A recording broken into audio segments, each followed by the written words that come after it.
Catherine,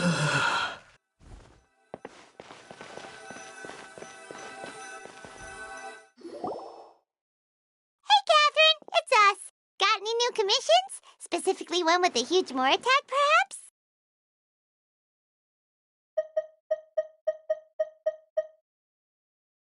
You know we're worth it. For quality work and speedy results, choose Paimon and the Traveler. It's always a pleasure to see our two most avid adventurers again. Looking for the next challenge, I see. Actually, we do in fact have a rather urgent commission that is still open.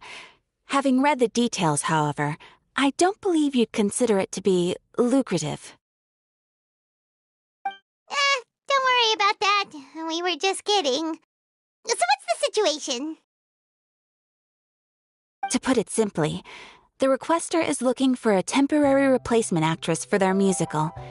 The original cast member ran into some issues and is currently unable to perform the role.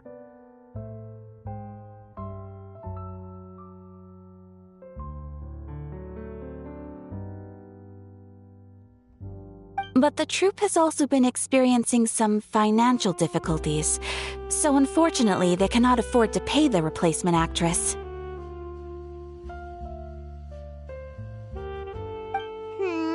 That does sound like a tricky situation.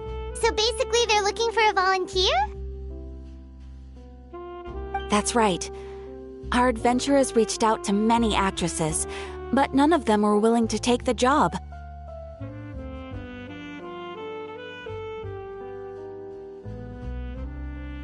There are only a few days left until the performance.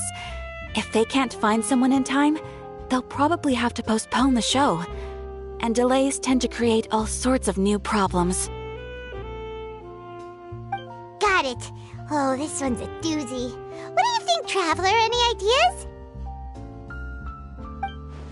Even if we took the commission, neither of us have any experience starring in musicals.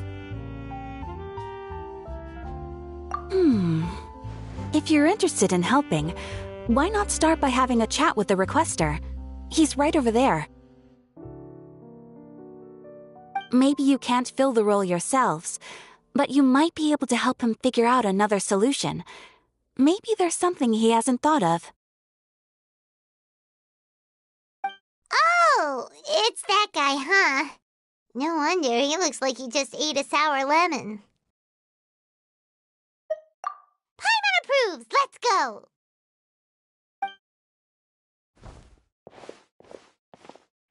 Hello there! Are you the guy looking for a new actress?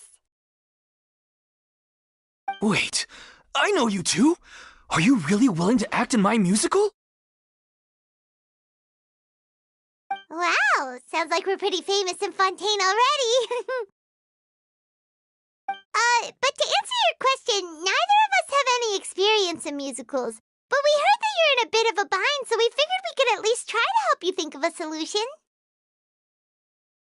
Ah, I see. It's okay. I knew that asking for a volunteer was a long shot. If we can't find someone to step in, we'll have no choice but to cancel the show. It would be such a shame.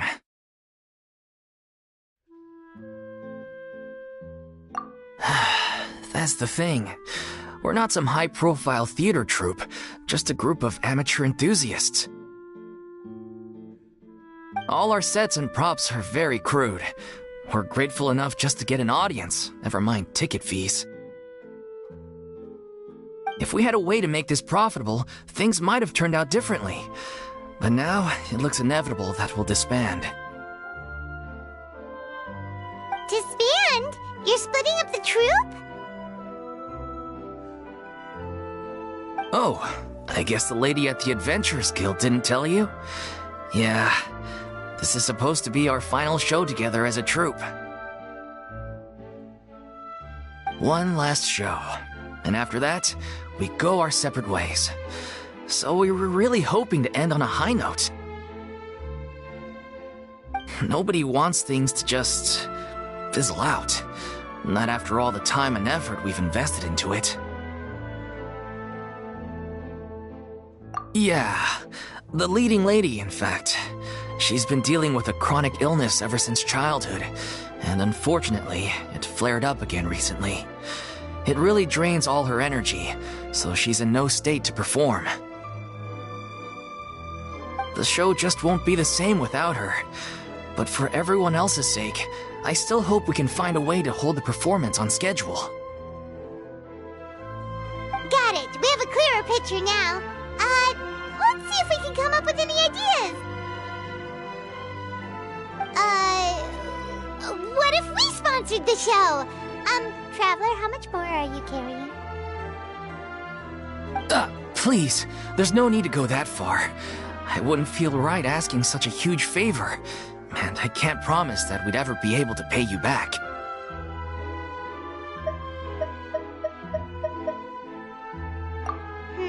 Good point. If the actress just goes through the motions for the Mora, that's not exactly rescuing the show. We should find someone who will put on the best performance possible.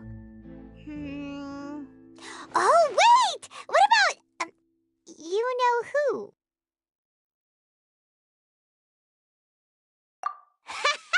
That's how you know we're the best of partners. Anyway, she should have all the free time in the world right now.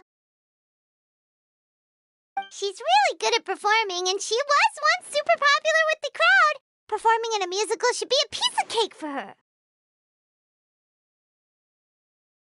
Who are you thinking of? Sounds like someone famous. Her?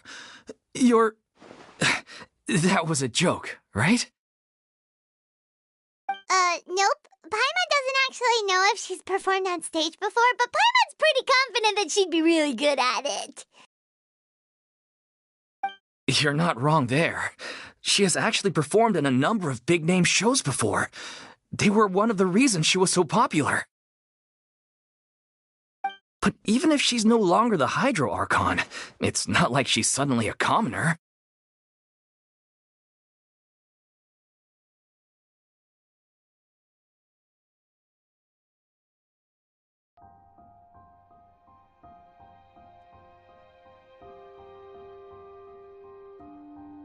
She's still an idol to many people in Fontaine, including myself.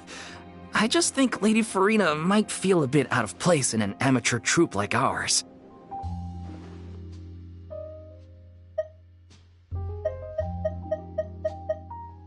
Well, yes, but...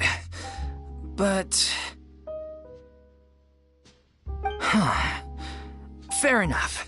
I mean, if she was actually willing to, then of course I'd be honored to have Lady Furina star in our show. I'm sure the rest of the troupe would be delighted too. I'm sure everyone in our troupe has probably dreamt of performing on stage with her one day. Of course, it all depends on whether she's interested. She might consider this opportunity beneath her. No point in stressing about that. We'll only know if we ask her. And besides, things are different now. There's no reason for her to be all high and mighty anymore.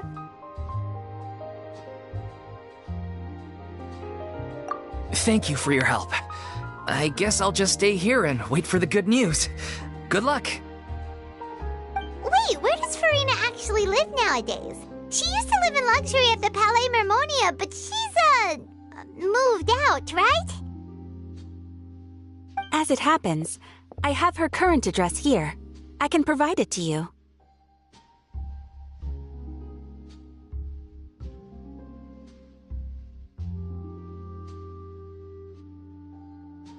Woo! When did you get here? I came over when things were starting to sound more promising. I thought I should be at the ready in case my assistance is needed.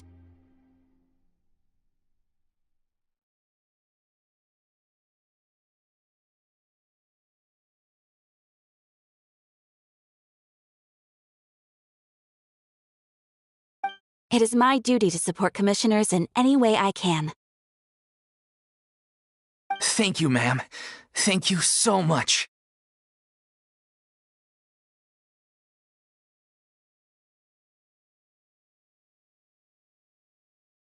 Well, now that we've got the address, we'll go find Furina. Back in a jiffy.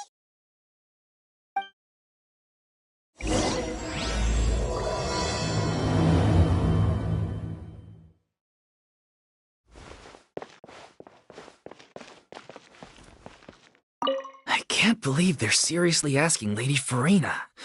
Seems a little over the top. Try not to worry. May I pour you a glass of water?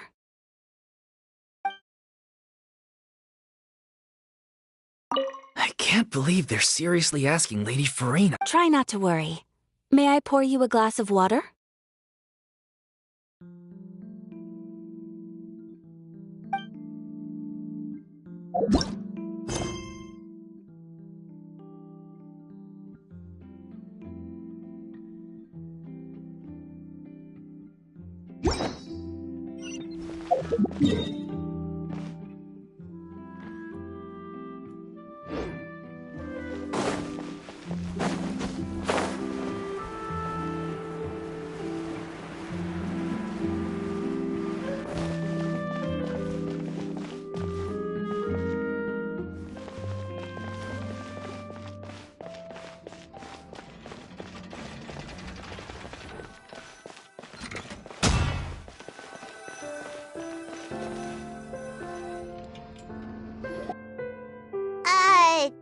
Did Catherine really give us the right address?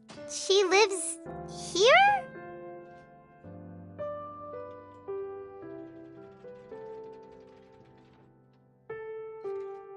Not that there's anything wrong with this place, it's just, a bit of a step down from the Palais Marmonia.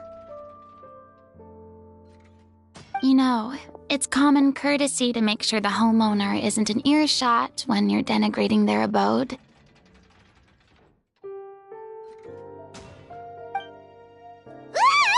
Okay, when did popping out of thin air become all the rage? First Catherine and now you?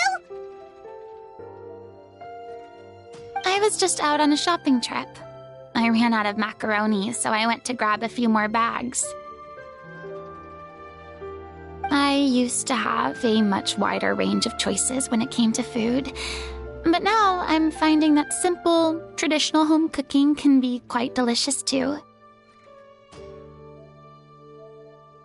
Not at all. As long as you have different kinds of sauces in, you can have macaroni and tomato sauce one week, macaroni and bolognese the next. Oh, sounds like you're really struggling to cope. How rude!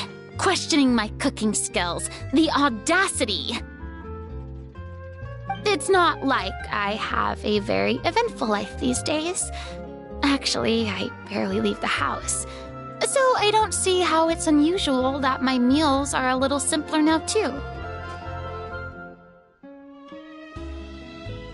Besides, I'm sure I could master dishes like la lettre focilor or blubber profiteroles in no time, if I felt so inclined.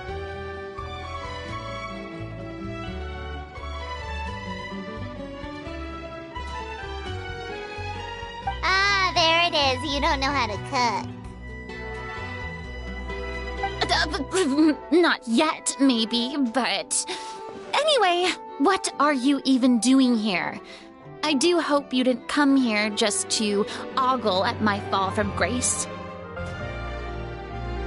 Let me first be clear that I'm not taking guests at this time. So if you're just here to clown around, then please be on your way. Shoo! Sorry! We're sorry! Please don't be mad! Yeah, exactly! What the traveler said! Paimon wasn't trying to make fun of you. Hang on a sec, you weren't exactly holding back either. My help? Well, maybe you're forgetting that I'm no longer the mighty Hydro Archon. I don't even have a vision, you know. Don't worry, it's nothing that serious. It's just very specific, and you're the one with the power to help. Oh? Well, if that's the case, then fine. I'll spare you the lecture about your attitude just now. So tell me, what specifically makes this matter so specific?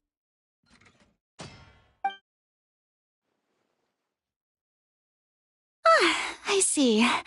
I knew you couldn't have come all this way just to amuse yourselves at my expense.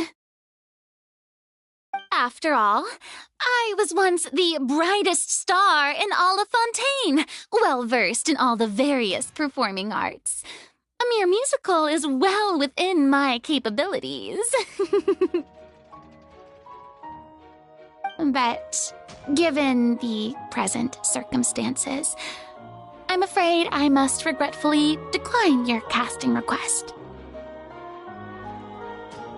How come? It sounds like this would be a breeze for you. True, but I have made a decision to retire from the stage. Although I am no longer required to play the role of the Hydro Archon, the time I spent inhabiting that character has left an indelible mark on me.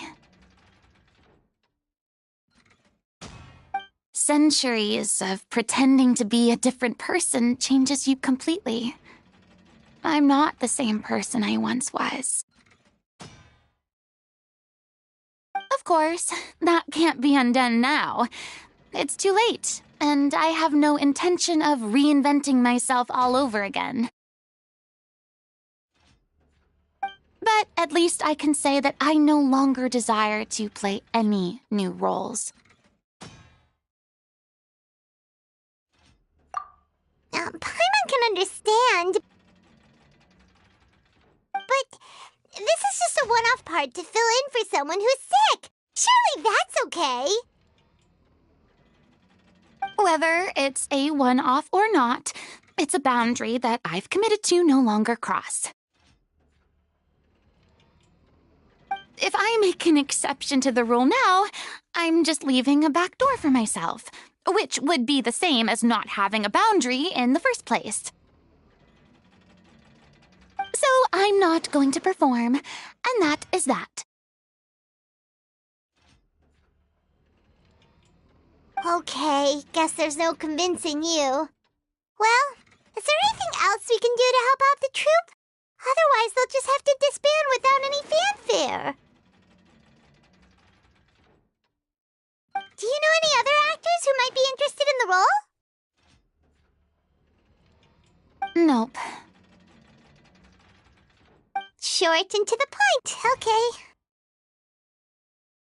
I've never been great at maintaining relationships.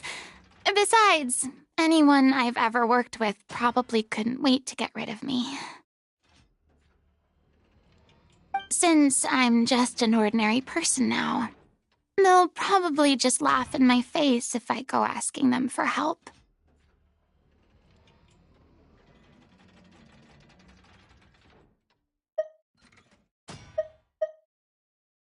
Look, I'm sorry, okay? I'm sorry I drew a line in the sand without thinking about every possible grain on the other side. Well, is there anything else we can do? This performance really means a lot to the guy we're working for. Have I not made myself clear? You're barking up the wrong tree. I don't want this job, nor do I know of anyone else who would. Sorry. I didn't mean for that to sound so harsh. I wish I could help, really. But if I thought I had the answer to this problem, I would have said so by now. It's all right, Furina. Paimon just wanted to make sure we tried everything. Oh, everyone in the troupe will be so disappointed. Yeah, I guess that's all we can do now. All right, then. We'll see you around, Furina. Toodaloo to you, too. I'm going home to take a rest now.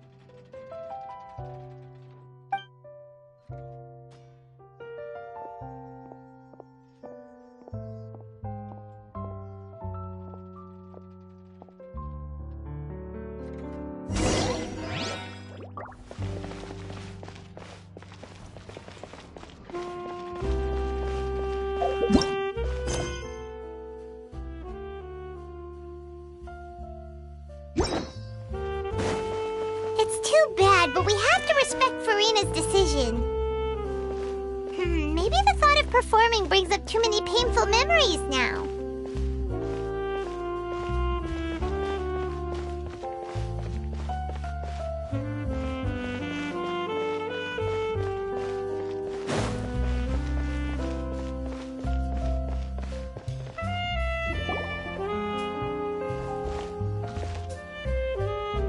Huh?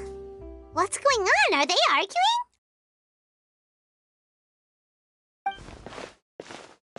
That's besides the point. I'll ask you again.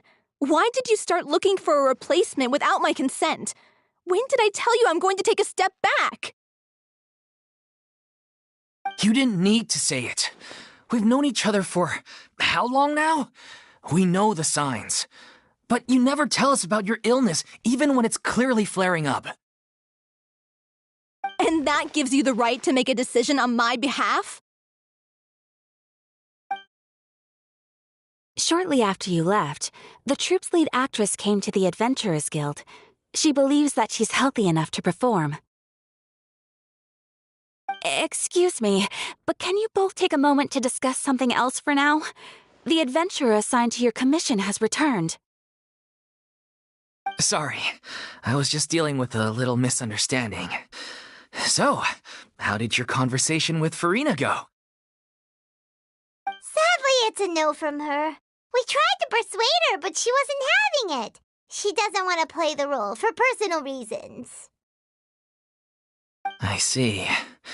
Well, circumstances have changed a little, so maybe that's not such bad news after all. You see, our leading lady has just informed me that she's well enough to make it to the show after all. Staging the musical with the full original cast was always the dream, of course. Oh, right! Sounds like everything worked itself out then.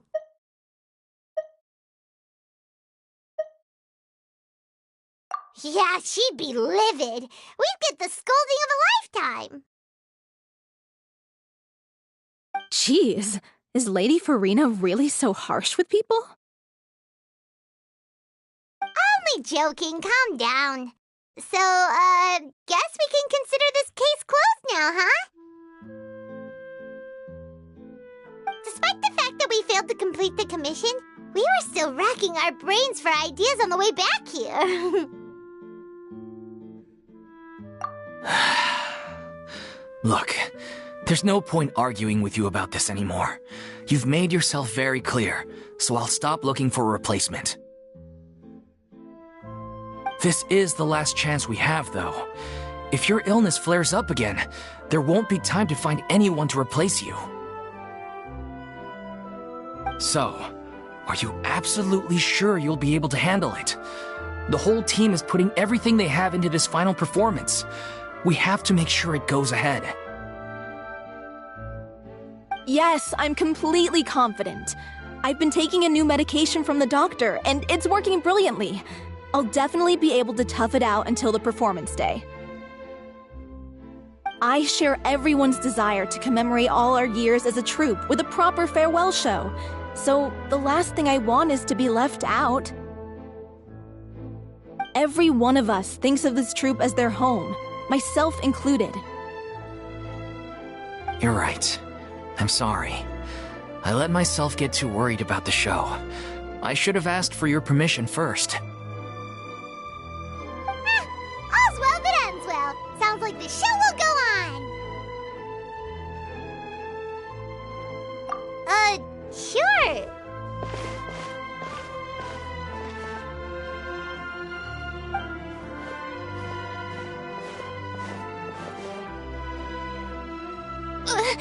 Hey, how did you... I was just passing by because I realized I forgot a couple of items on my shopping list. All right, I'm coming. No need to drag me.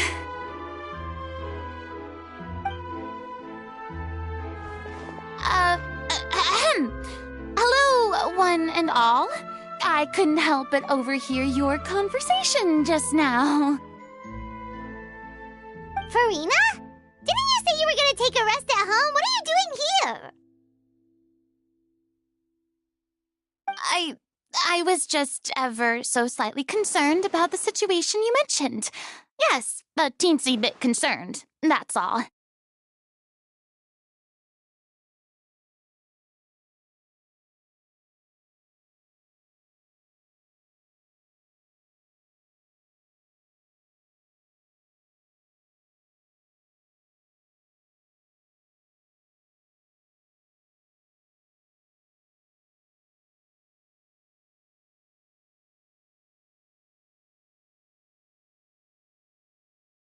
When you came to talk with me earlier, I jumped right to explaining my position and said some strongly worded things. And all before I even had a full grasp of the situation. Anyway, I just feel a bit bad about how it went down. I'm sorry, Paimon. Oh, it's totally fine! Paimon didn't take any of that personally. You really have a knack for asking the most uncomfortable questions, don't you? I felt very sheepish, having had a change of heart after flatly refusing you. And then, to make matters worse, you caught me. But in any case, it sounds like the issue has already been resolved. Yeah. When they said they were gonna ask for your help, I almost had a heart attack. I mean, how could we be worthy of having Lady Furina star in our show? There's no need to think like that, and no need to keep addressing me as Lady. Just Furina is fine. I was wondering, if this troupe is so important to all of you, why does it have to disband?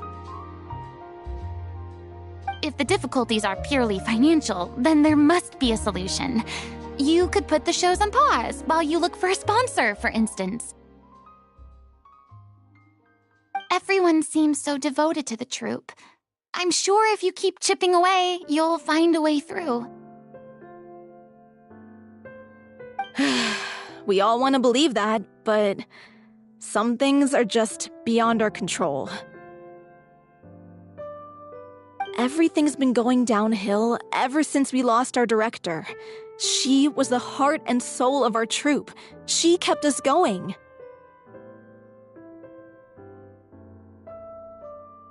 Her name was O'Reilly, and she was the founder as well as the artistic director of our troupe. And tragically, she was a victim in this serial disappearances case.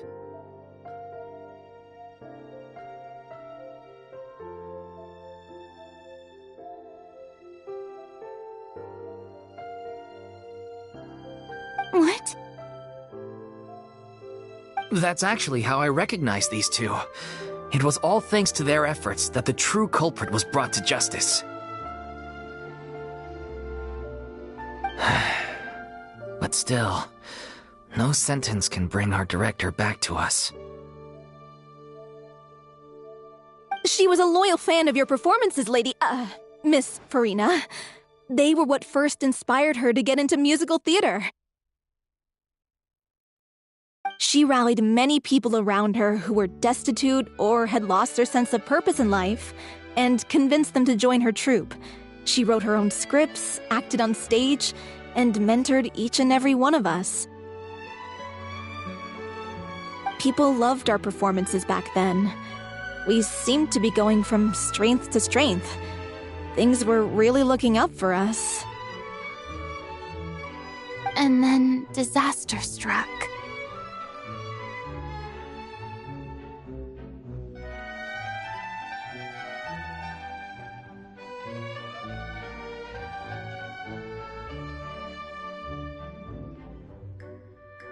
Yeah. After that, the entire troupe fell into disarray. None of us know anything about script writing, let alone how to handle the business side of things. We've been doing the best we can, but despite our efforts, things are slowly but surely falling apart. It's agonizing, but ultimately, We'd rather end things now on our own terms than stick it out to the bitter end and watch all our dreams turn to dust. Oh. What a terrible waste. A gifted artist from humble beginnings who achieved so much and no doubt had much more to give. And then her life was so cruelly taken.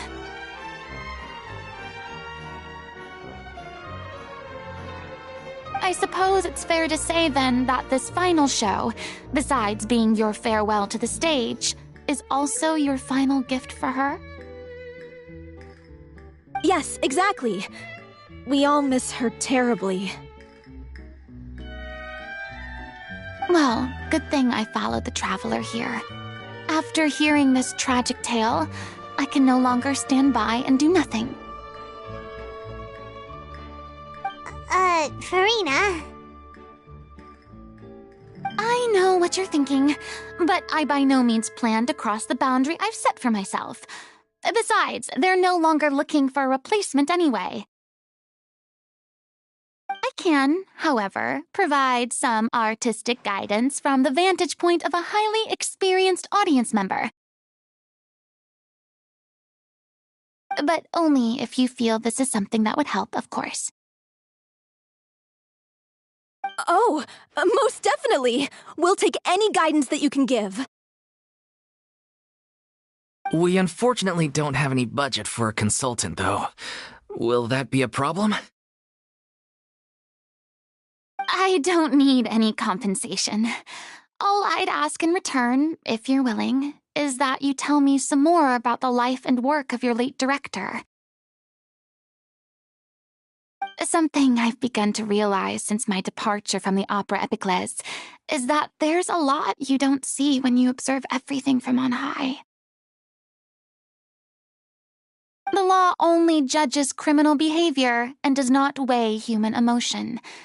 The court's verdict can settle the question of criminal liability, but what about all the unresolved emotions of the parties involved?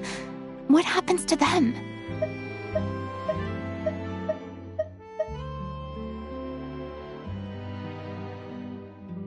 An interesting answer. But if you ask me, I think all emotion shall ultimately return home to the heart and slowly settle with the passage of time. Take, par exemple, how this troupe pines for their late director. Things such as this I have never witnessed before, and so I should like to observe, perchance to understand.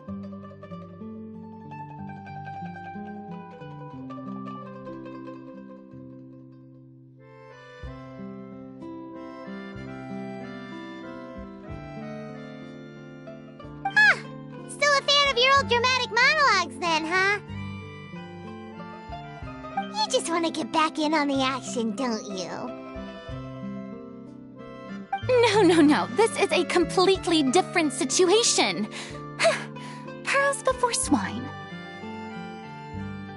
Ah! The name's not Swine, it's Paimon! Would you be willing to join me? Come on, take a break from adventuring to listen to a story. Thank you all so much.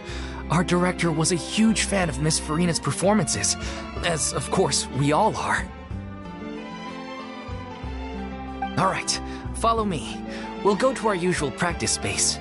Please excuse the size. It's a little on the smaller side.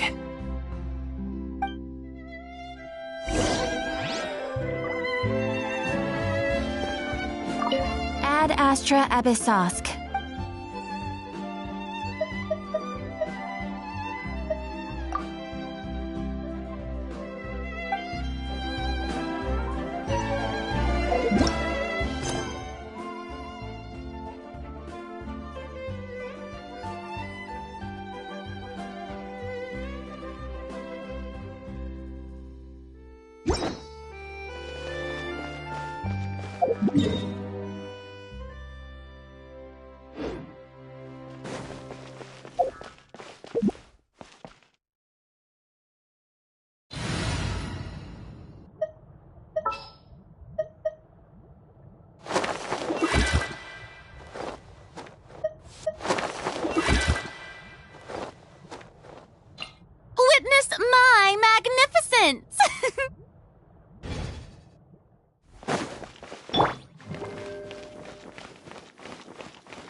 Huh? Lady Furina? What's Lady Furina doing here?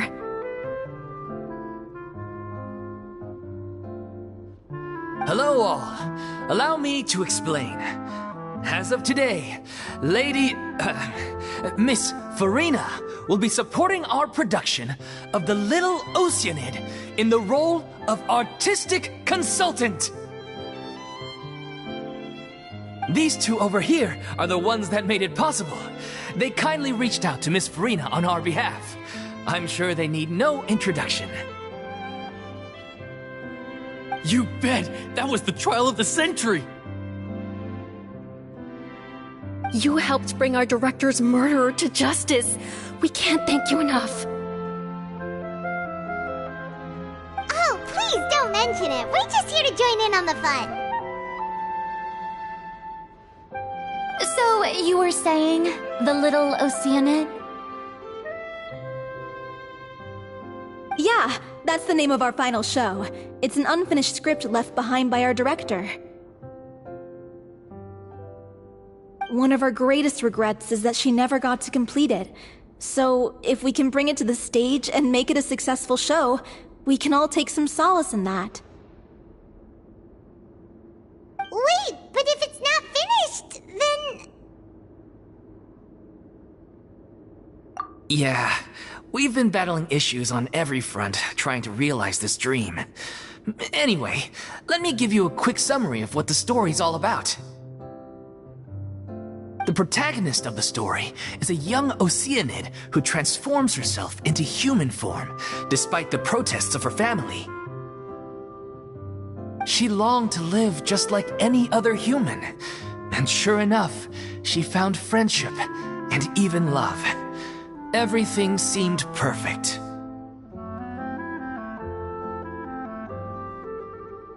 But one day, her true identity was exposed, and her world came crashing down around her.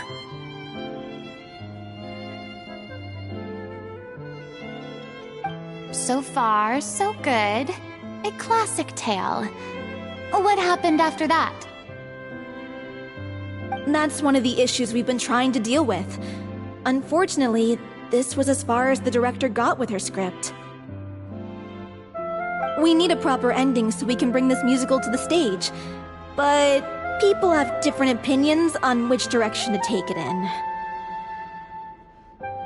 We still haven't decided between a happy ending or a true-to-life tragedy. By true to life, you mean the director's sudden disappearance? Yeah, like they say, truth is stranger than fiction. But then there's the question of whether we really want to use the stage to pass our raw pain onto the audience. Exactly. A lot of the time, people come to watch a show just hoping for some light entertainment. We have to consider their emotional stake in this, not just our own. And one last thing. We're still waiting on confirmation from two of our main actors. The first is Paulo, who plays the protagonist's lover. He's locked himself away to focus on writing an ending for the script, but the deadline's passed and we still haven't heard from him. The other is Villemont, who plays the main antagonist. He took the director's death pretty hard. Hasn't set foot in the city since. He did write to us, promising that he'll be there for the final performance, but we haven't seen or heard from him since. So we're not really sure what to make of that. Huh. Although, now that we have Miss Furina helping us, maybe we should take the opportunity to get everyone back together. What opportunity? What do you mean? Maybe you're unaware, but your name has always been like a rallying cry for us. Our director was constantly singing your praises. All of us look up to you as a role model. Oh, stop! You're making me all flustered. Although, not in a bad way. I suspect the reason they're dragging their feet is that they have their doubts about whether the show will really go ahead, considering all the issues you've been facing. But one by one, all the obstacles are being removed. Now is the time to rally the troops. Makes sense. Okay, priority number 1, let's check in with Paulo and see where he's at with the ending. He went back to Poisson a few days ago, said that staying in a friend's home might help him to relax and escape the feeling of isolation. I thought the last thing his friend would want right now would be to take visitors, given that Poisson was flooded not too long ago. But I guess it's the opposite. A friend in need and all that. Yeah, maybe he could use some company. Poisson? Nothing. I suppose my presence will be indispensable if we are to restore his faith in the show. So, allons-y. To Poisson!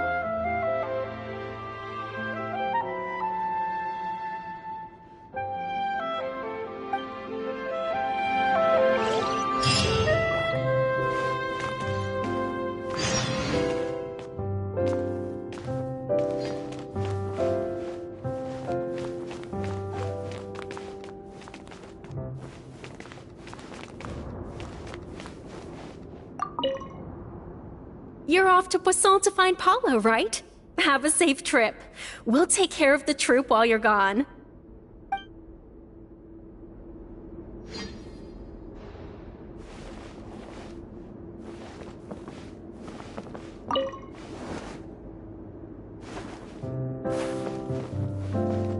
Pressure's on now. We gotta make sure we're fully prepared.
Watch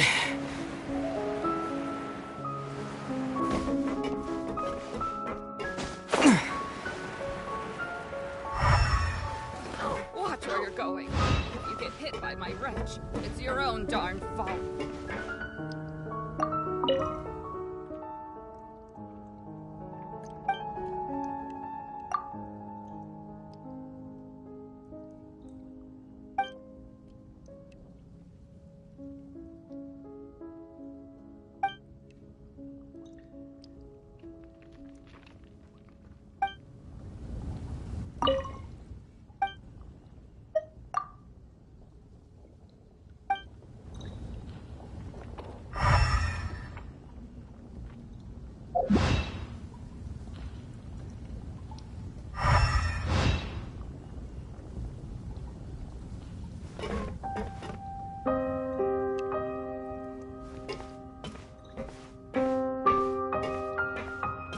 Watch where you're going. If you get hit by my wrench, it's your own darn fault.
If I remember correctly, this is where he's staying.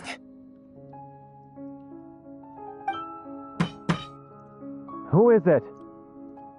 It's me. Is the script ready? You came all the way here for that? Alright. Forget that for now. Just come on out. We've got some great news. Nice try.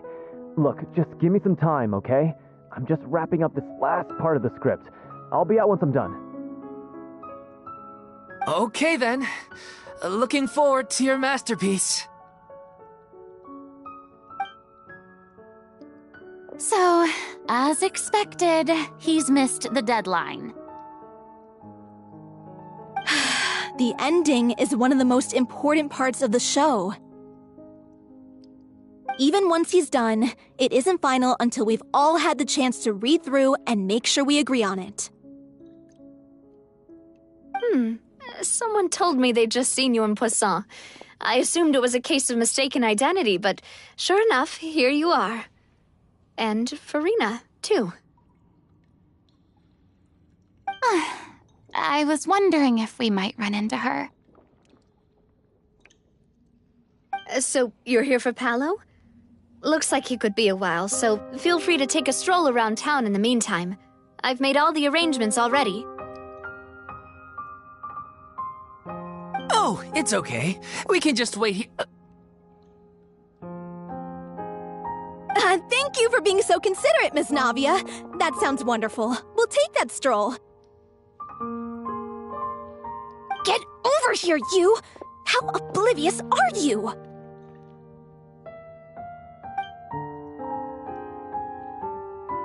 How are things in Poisson now? Any better? Things are on the mend, but it's a slow process.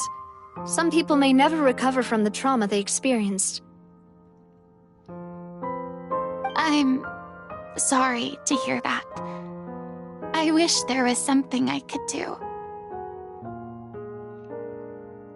Please, must our conversations take such a depressing turn every time we meet? We all have painful memories, but we don't have to let them cloud everything we do. And if you're trying to make a new start, perhaps it's best if you don't bring up the past all the time. Thank you for your words of comfort. You make a very good point.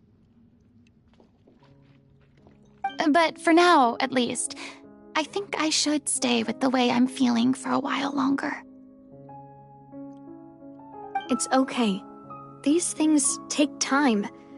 Moving on from a painful experience is easier said than done. Which brings me to why I'm here. I thought you should probably know that not everyone here is ready to forgive and forget after the Hydro Archon's inaction in the face of catastrophe. To avoid upsetting the peace, I told the townspeople that everyone here is a member of the theater troupe, and that you are just an actress playing the role of Furina.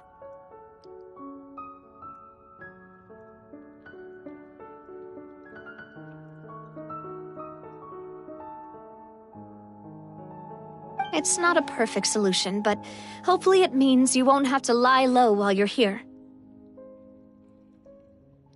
That's so thoughtful of you, Navia.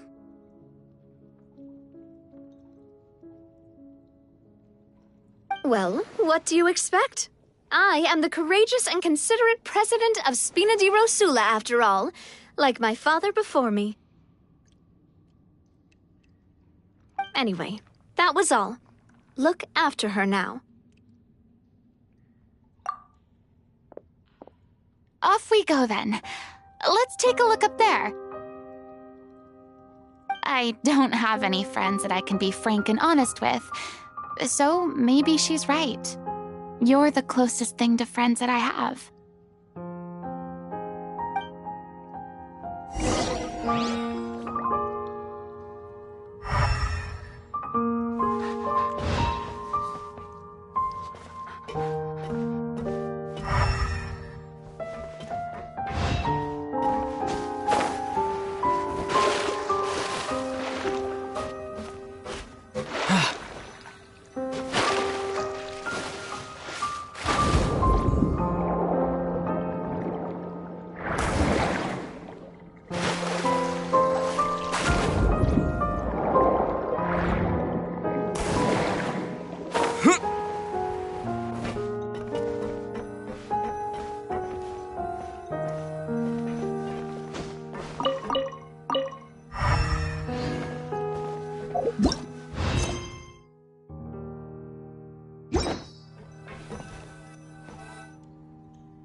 so grateful that Miss Nafia was so understanding.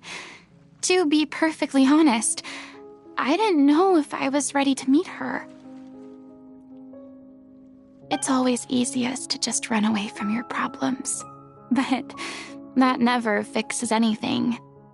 You can't get around the obstacles without facing them. So that's why you were nervous when they brought up Poisson. Yeah. I'd be lying if I said I wasn't scared of coming back here. Still, I felt it was something I had to do.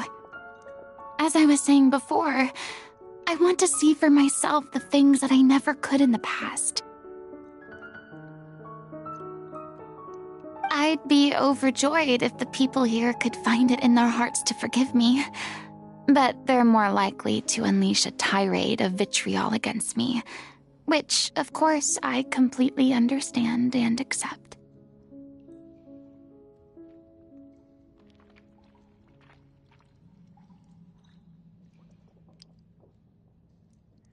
Yeah, I can tell people are watching me.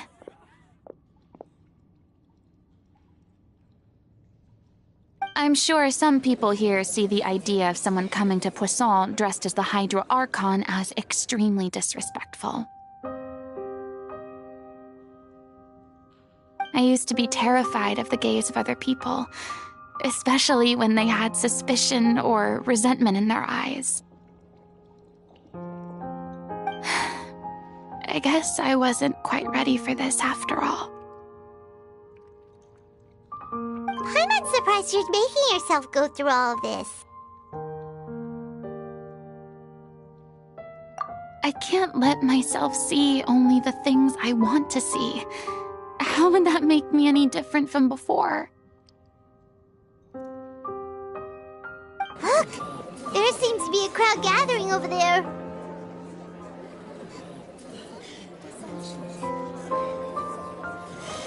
Probably time we made a move. How about we check out Spina di Rosula's ship?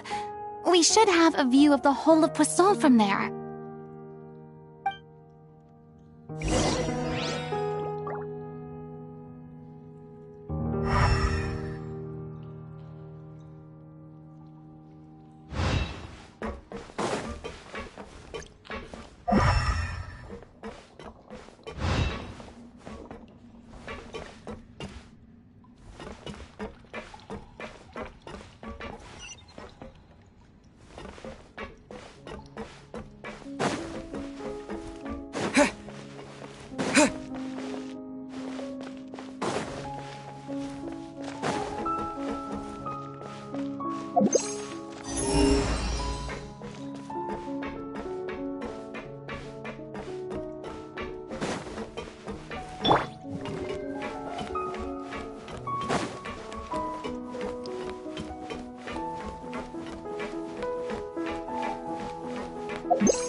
I'm sorry.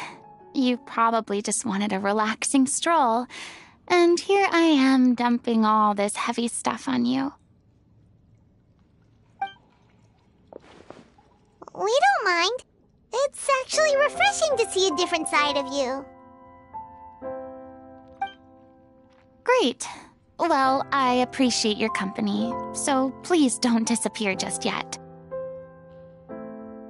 I don't know whether you can tell, but the years of suffering and loneliness aren't the only reason I have a hard time facing up to who I used to be.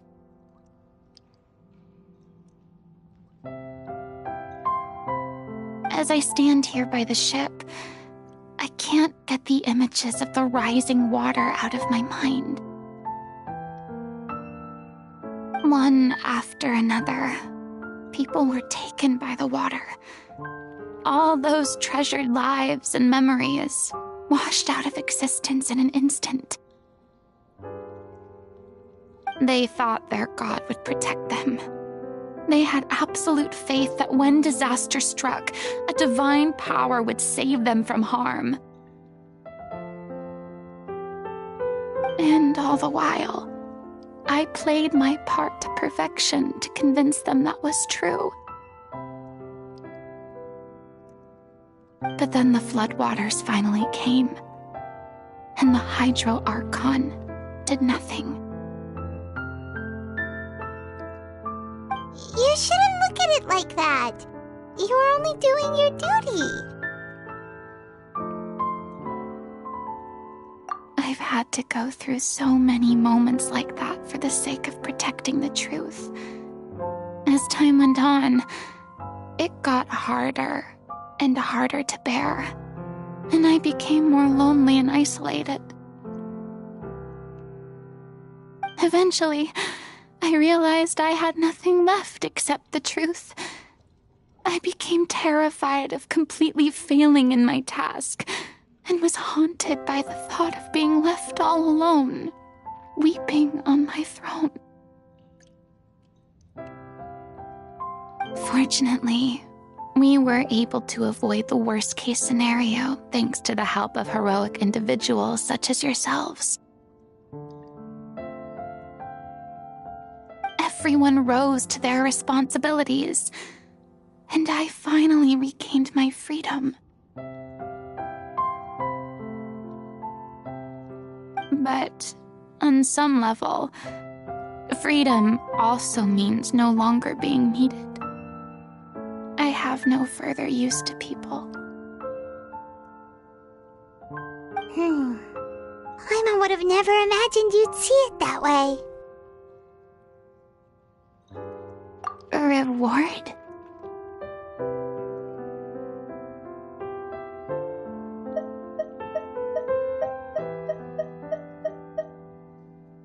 I guess so. Back then, I didn't even dare to dream about having someone to confide in. I was scared of someone recognizing me for who I truly was, and exposing the secret I swore to protect. Believe in the Furina you see on stage. She is the one you can trust.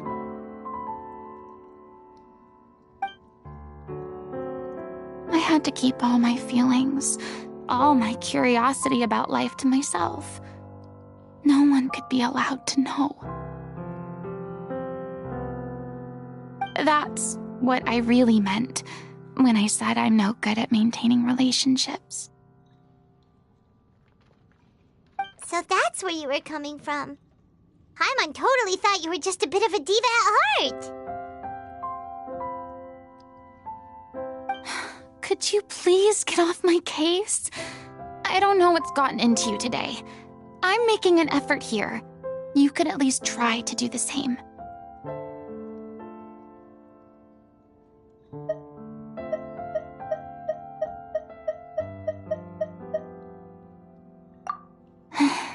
I do. I once had nothing but the truth, and now I'm finally free to live my own life again. And even though I have no idea where I'm going right now, at least the choice is in my hands. All right, it's about time to head back. Paulo should have finished the ending by now. Sure! Okay, let's head back and check it out.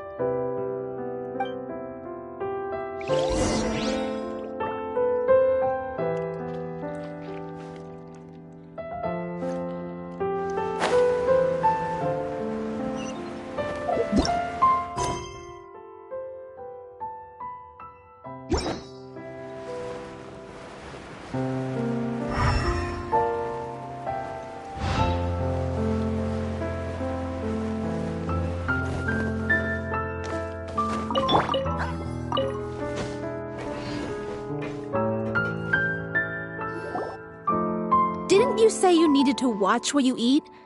You're supposed to be cutting down on fried foods, not wolfing down copious quantities of fish and chips, you know? Come on. It's not every day we get to dine at Spina di Rosula's expense. Can you believe how generous she is? I'm not about to pass on free food. Anyway, my character doesn't need to be slim and good-looking. That's your job. Are you kidding me right now? It's not your character's health I'm worried about, it's yours! I've spent my whole life battling the effects of ill health, and it kills me to watch you willingly ruin yours by filling yourself up with junk all the time. Oh no, looks like they're arguing again.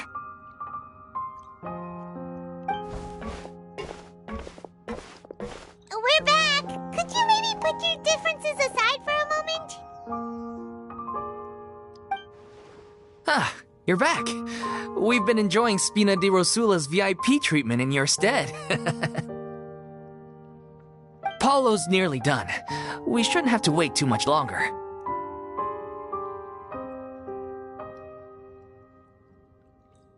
Great! So you were discussing your characters, right? We heard she's playing the Oceanid who turns into a human girl. What about you? Me? I'm an Oceanid too. He was originally supposed to take the form of a crane, but he outgrew that role. Well, the costume at least. So now he's playing the boar instead.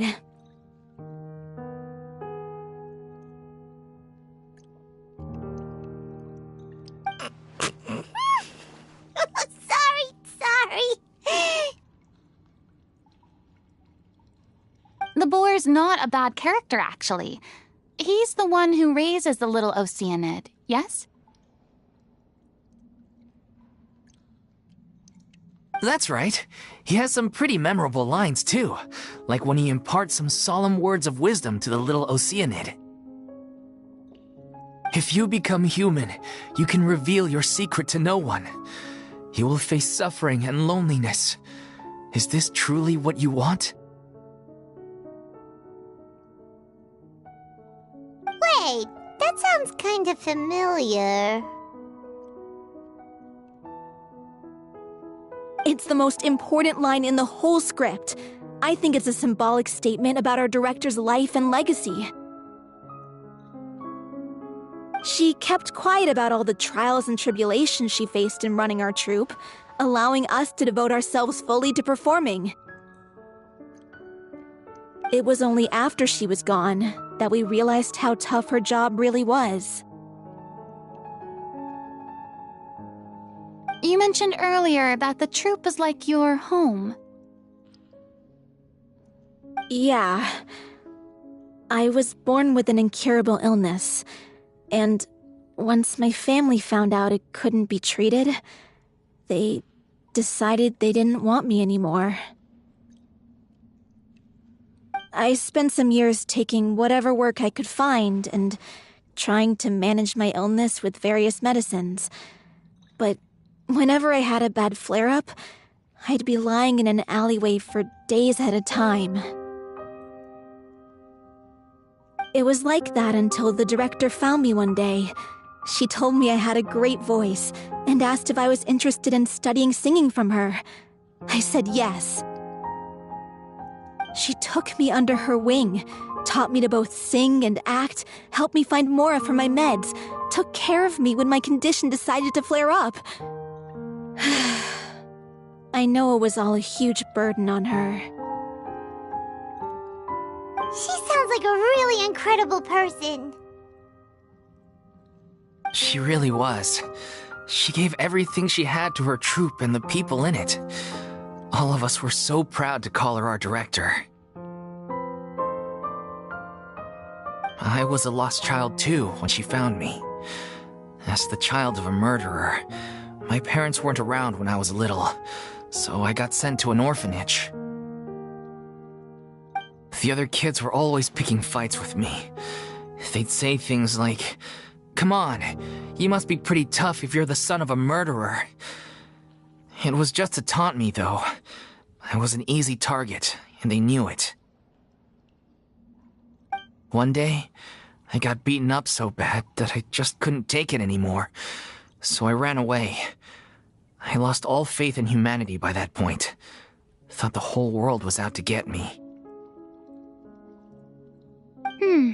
Let me guess. Fortunately, the next person you ran into was the director. Yeah. For the first time in my life, I was somewhere I felt safe. And I promised myself I'd stay here until the day the group parted ways. The day you hoped would never come. How times change.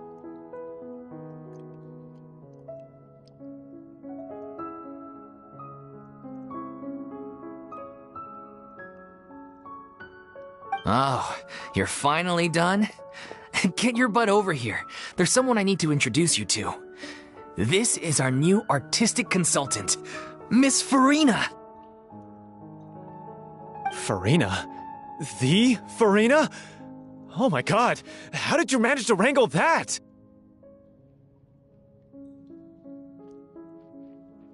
Please, the honor is all mine. I was profoundly moved to hear about your troupe and your wonderful director. I just wanted to do something to help. Same here! Even so, this is just... Oh, wow. I'm sorry. I'll try to calm down. Now, where was I? Ah, yes, the script, of course. Let me give you a rundown of how the story unfolds in my version of the script. I'm sure you're already familiar with the beginning of the story. A little Oceanid decides she wants to become a human, against the wishes of her family. She finds love and friendship in the bustling city. But then, disaster strikes.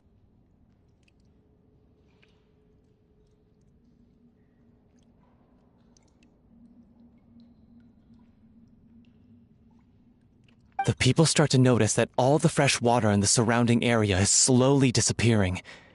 The soil is becoming arid, plants and flowers are withering, and the people begin to panic.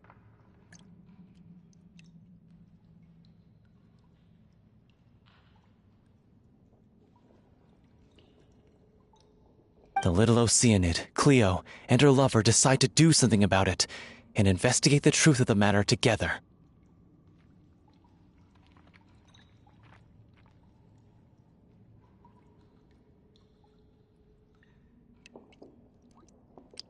In the end, they discover that all the waste and pollution created by humans over the years has caused the fresh water to flee the land, as if driven by a consciousness of its own.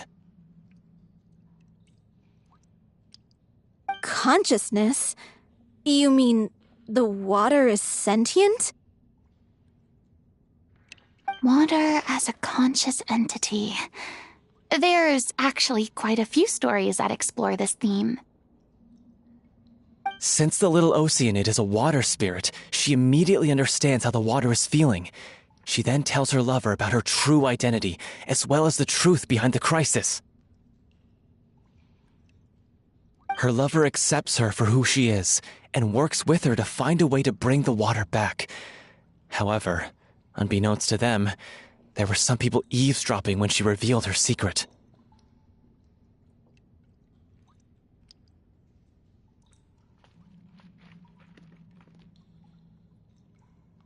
The little Oceanid is accused of being directly responsible for driving the water away, and faces the greatest dilemma of her life.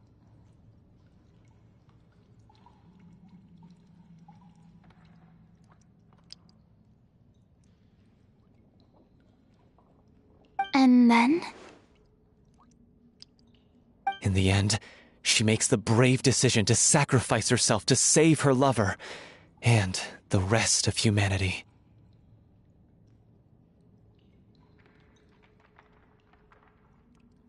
Huh? But didn't they all treat Cleo like a villain? Why would she want to save them after that? Well, she mainly wanted to save her lover, plus everyone who'd stood up for her. Through her love for her human partner, she was able to find an even greater love, one that extended to all of humanity. Surely the biggest strength of Cleo's character. There's actually something else that bothers me. You know the protagonist is supposed to represent the director, right? And she never had the chance to become a hero in our world. If we're serious about dedicating this show to her memory, we should make the ending as true to life as possible. What about if the little Oceanid is hounded to death by people who hate her, her lover makes sure her secret never gets out, and humanity continues down the path to extinction? That sounds like too cruel of an ending to me, and perhaps a little irresponsible to present to the audience. That ending would be a perfect mirror to Director Aureli's death, both arbitrary and meaningless. On the day when she went missing, Director Aurelie had instructed us all, somewhat out of the blue, to leave the court of Fontaine and wait for her outside the city. We waited and waited at the rendezvous point, but she never came. By the time we returned to the city, she disappeared without a trace. We looked for her. The Gardamex looked for her, but she was nowhere to be found. Increasingly, all the signs seemed to point to her being the latest victim in the serial disappearances case. The director was the kindest soul in the world, yet she was senselessly sacrificed for the sake of a so-called experiment by someone who had nothing to do with her at all. But doesn't the way she suddenly told you to leave the city suggest that maybe she had some sense of what was about to happen? It almost seems as if she was moving you to safety. I've been trying to follow up on that ever since, but all my efforts so far have turned up nothing. Villemont might know something, but he won't open up to me. Villemont? The one who's playing the role of the villain? Yeah. He's been overwhelmed by grief. I think the director's death hit him hardest of all. Grief? Guilt, more like. Also, I have a hard time imagining that anyone took it harder than me.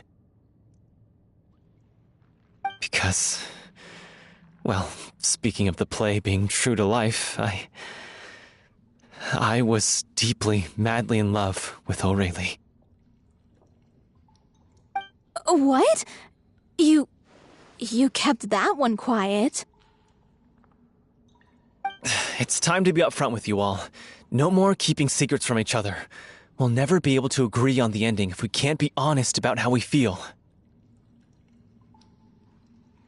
I did tell her how I felt once, but she turned me down pretty much straight away. She said that we were all like brothers and sisters to her, and she never considered us as potential romantic partners. Not that it came as a shock or anything. It was what I was expecting to hear. So I told her I'd always be there for the troupe, and I'd always be there for her. I said, maybe one day in the future, when everyone's settled into their own lives and on the up and up, and managing the troupe no longer required her constant attention. Well, maybe then she could reconsider what she really wanted in her life.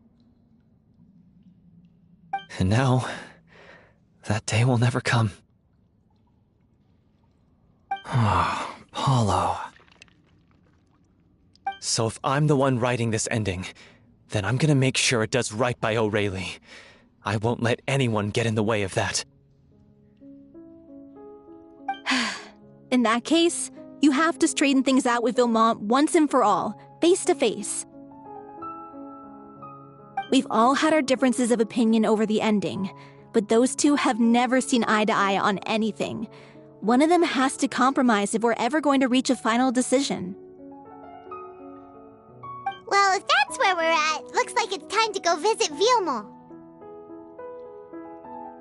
Are you ready to face the truth?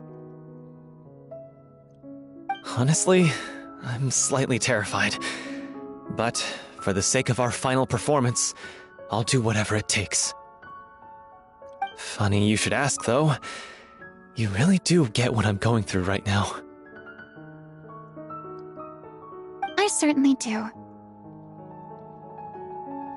Come on, everyone. Allons-y!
Shower me with praise! This is tough going. Delphi, are you sure you can manage in your condition? I could ask you the same question. Try to keep up.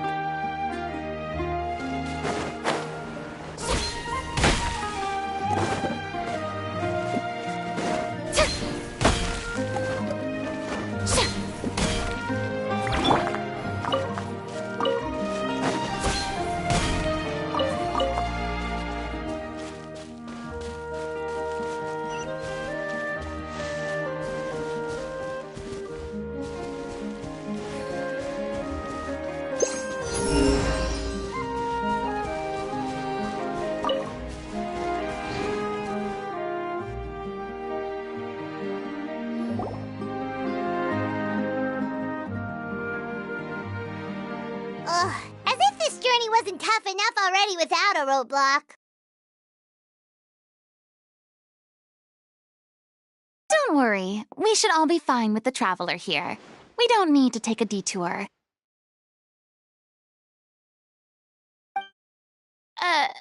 Wait, why are you all looking at me? You're not seriously expecting me to fight, are you? We're just curious, that's all. I don't think anyone's ever seen Furina in a fight before. Yeah, but don't you remember why? The Hydro Archon willingly gave up all her power so it could be converted into indemnitium. Miss Furina said so herself.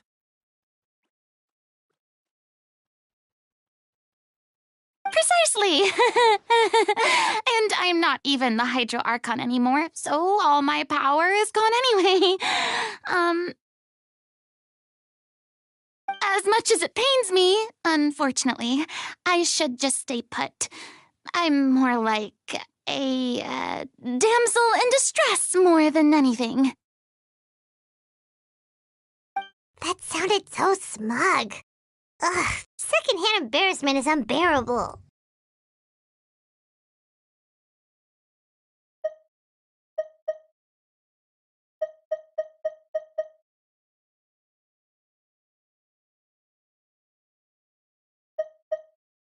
Hey, lay off, all right? My bluff is hanging from a thread here. I'm sorry. I got carried away. Please help us out, would you?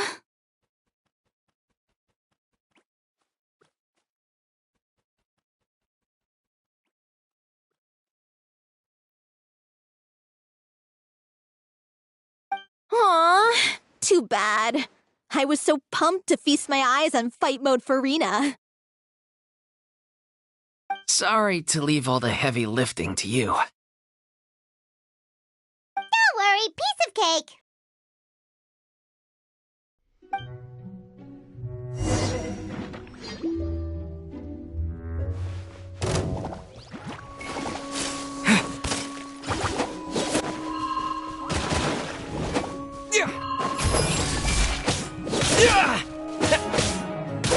Go!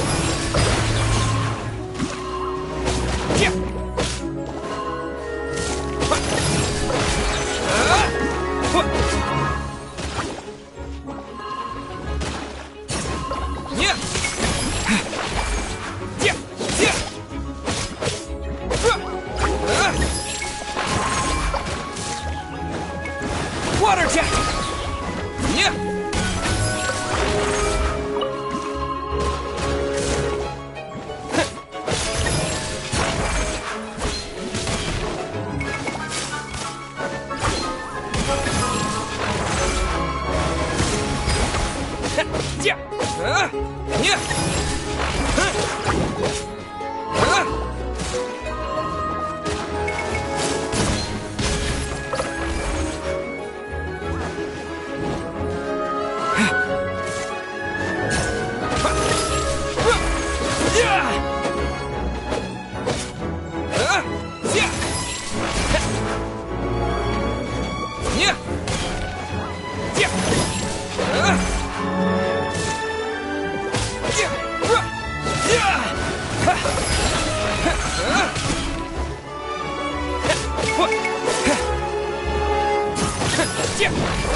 Remember, health comes first.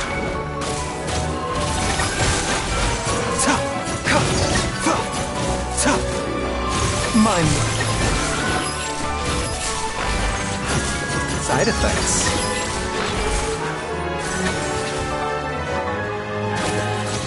A bitter pill to swallow.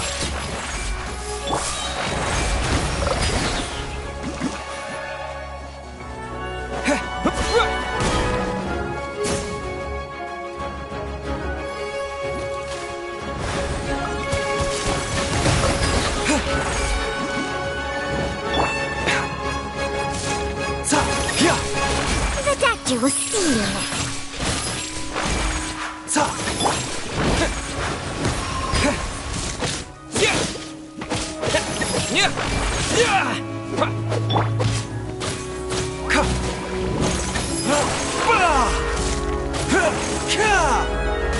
Mind the side effects. A bitter pill to swallow.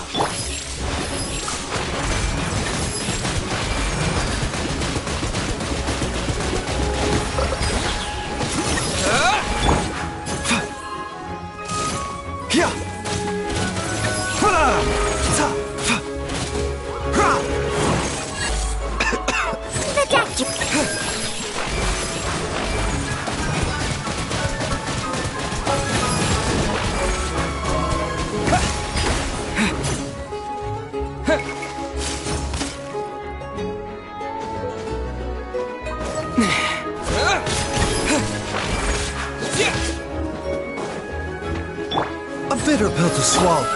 Bravo! Good show! You certainly live up to your reputation. Yeah, thank you. Anyway, the path is cleared now, so onwards and upwards.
Vilma, are you there? Huh? Oh, it's you guys. Wait, what's Lady Furina doing here? I can explain. We've been rounding up the whole troop. We now have everyone except you.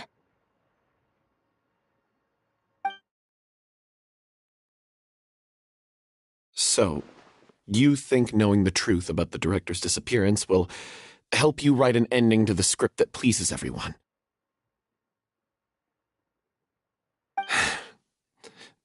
I care just as much as everyone else about making the Little Oceanid a success. That's why I wanted to wait until after the show. If I open this can of worms now, I just don't want to make things difficult between us. We're supposed to be a unit when we're on stage. Vilma, avoiding the truth will not help anyone. Unless you mean to suggest that Aurelie's death had something to do with you. I don't want to talk about it. Listen, Vilma. I used to think that my love for Aurelie was a point of shame. I never brought it up to anyone. But now, I've made up my mind to put it all on the table. I'm prepared to face everything, to sacrifice everything for the sake of the show. The Little Oceanid cannot be complete unless we do justice to Aurelie on an emotional level.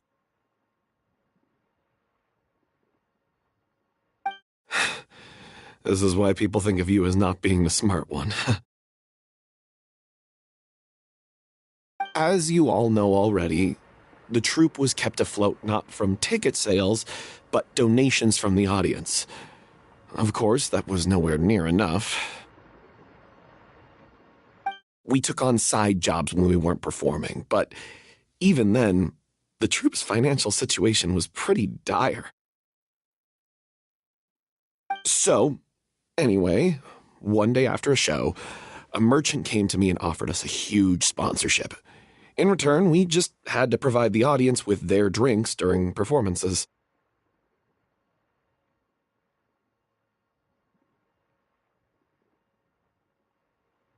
It seemed like a win-win, so I said yes to it on the spot without consulting the director. It was only when the merchant came to deliver the goods that I realized the drink in question was synth.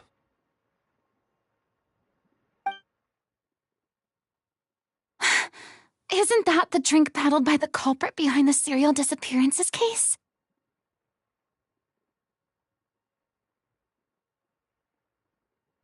I freaked out when I saw the boxes. And I told the director everything right away. She was completely shocked as well.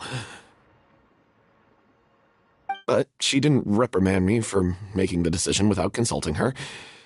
Instead, she contacted the merchant and stated that the troupe could not agree to this collaboration.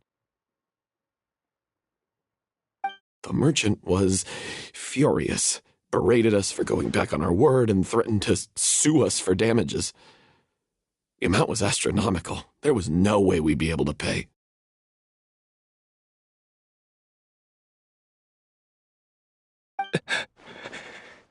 And then? I was going to sort it on my own, but the director stopped me. She said that this was an issue for the whole troupe and it wasn't my fault.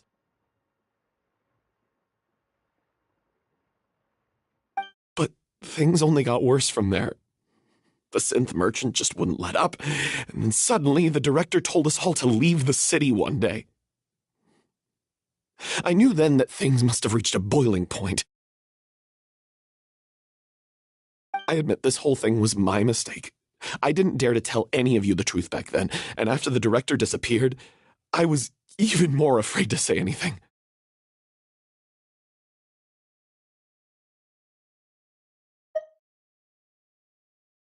Yeah, I got Aurelie killed. There, I said it. Happy now? Hey, don't say that. You traitor! You knew Aurelie was in danger. Why in God's name didn't you tell us? What do you mean, you were afraid?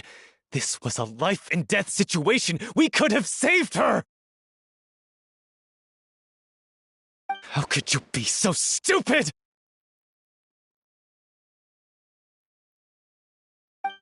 Please, try not to get too worked up. Yeah, listen to him! You need to stay calm! Stay calm? How can I stay calm? This guy got Aurelie murdered! She was the love of my life! And he has the gall to try and high-road us, claiming that he kept his mouth shut for the sake of the show! How about taking some responsibility for what he's done?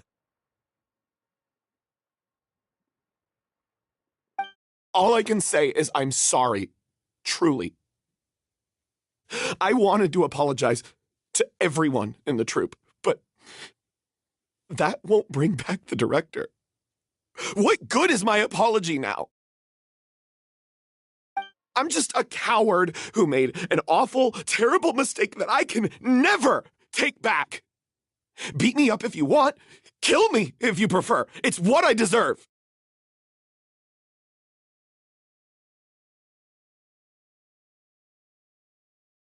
End my life so I can meet the director and apologize to her in person. Get out of my sight! Go! Get lost! I don't ever want to see your face again! That's enough! You've screamed and shouted at each other for long enough. Now pipe down, both of you! Can you stop conflating the show on stage with your real-life relationships in the troupe?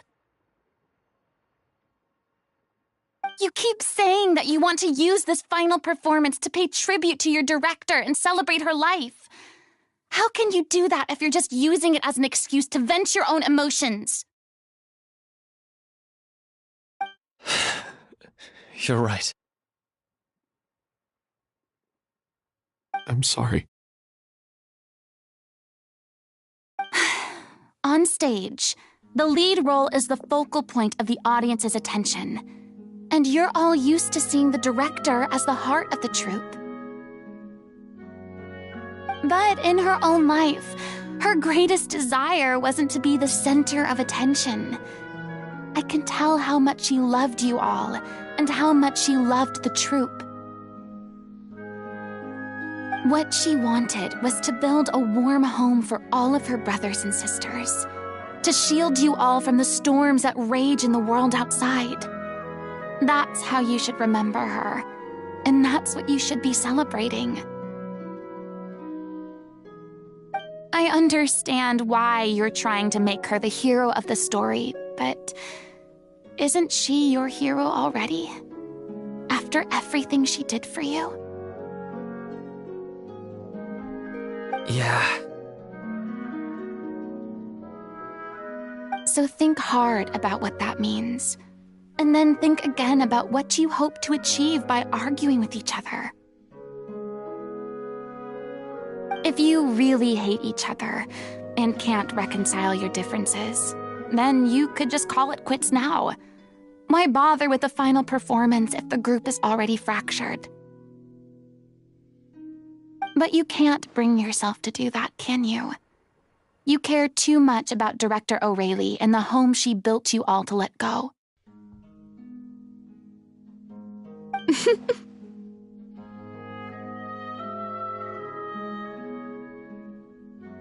What are you laughing at? I don't see what's so funny. Sorry, I didn't mean it that way. It's just that, for a moment there, it felt like our director was back with us again. If she'd seen Paulo and Vilmont at each other's throats like that, she would have scolded them exactly like you did, in that same stern voice.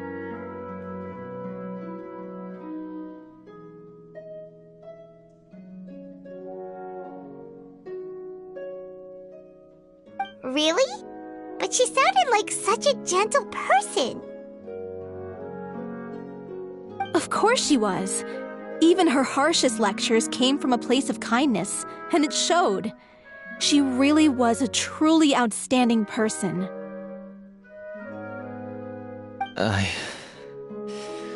What you said, it really puts everything into perspective. I'm truly sorry. I really meant for this to be a genuine apology, but I ended up making it all about me and my self-pity. It's all right. Let's save all this for after the performance. So, the ending. What are we gonna do about it? Clearly, everyone needs to take a step back for now and reflect on what really matters. When emotions are running high, things get lost in the fray. The end of the story needs to focus back on O'Reilly herself. She's the true star of the show. What do you mean? The Traveler is right. You once investigated that underwater synth base and recovered items belonging to the victims. If you could find anything that O'Reilly left behind, perhaps we can get a better sense of what she went through in her final days. You really think that's possible? I trust that nobody would object to the ending of the story being based on O'Reilly's true feelings. No. Well, we'll leave this in your capable hands. Come, let's pay a visit to the Palais Mermonia. The rest of you, head back to the rehearsal location for now, and wait for our good news.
You want to review some recovered items connected to victims of the serial disappearances case? But, that case has been closed for quite a while now. Still, since you were the ones who discovered and submitted the evidence in the first place, you don't actually have to submit an application. Okay, please hold on. I'll have someone dig them out.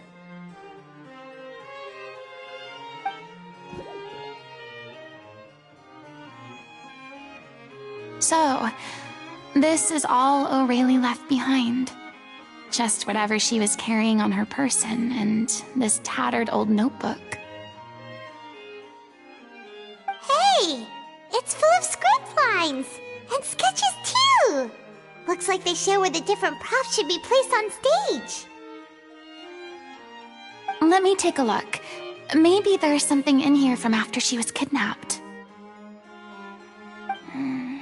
Aha! I found something. To whoever discovers this diary. Let's see. Looks like she kept a detailed record of her captor's actions. She even mentions the truth behind the experiments on dissolving young women. If we'd had the chance to examine this notebook carefully back then, it would have been a conclusive piece of evidence proving Vachey's guilt. Vachey took so many lives. It's still so unthinkable how many victims he had. I guess O'Reilly must have written all of this down in the hope that her records would one day be of use to investigators.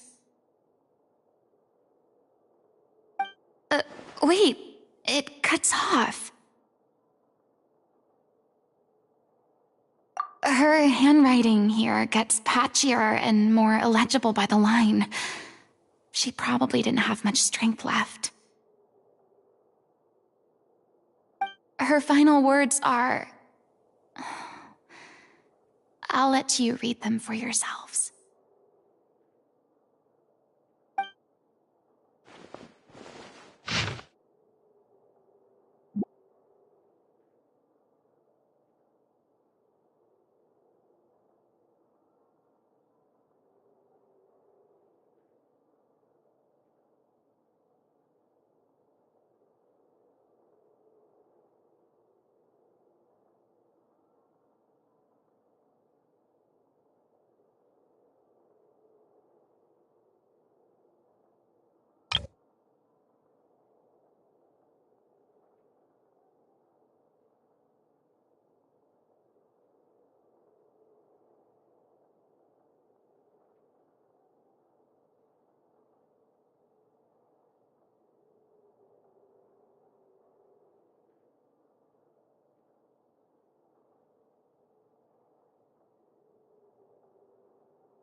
was so terrified.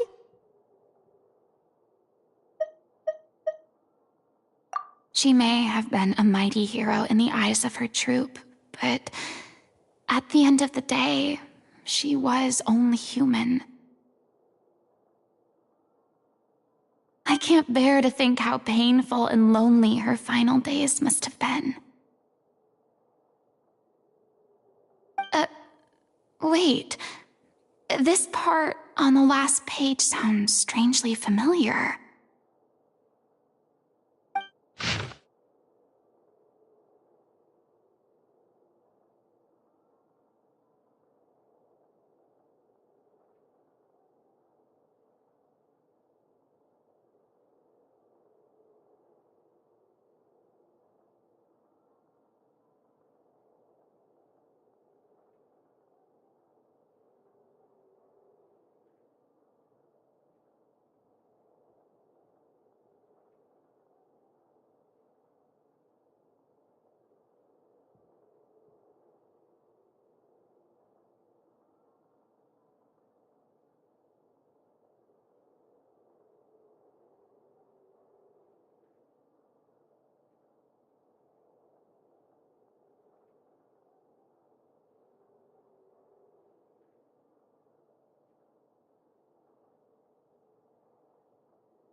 If you become human, you can reveal your secret to no one.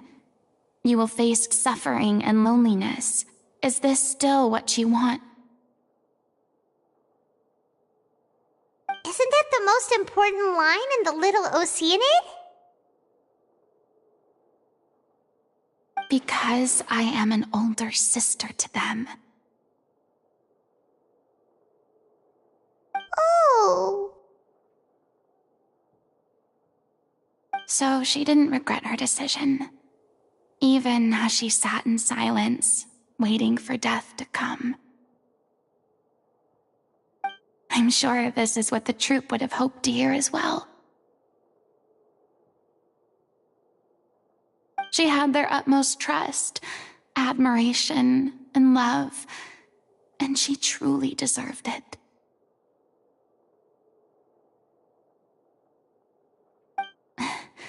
Let's go.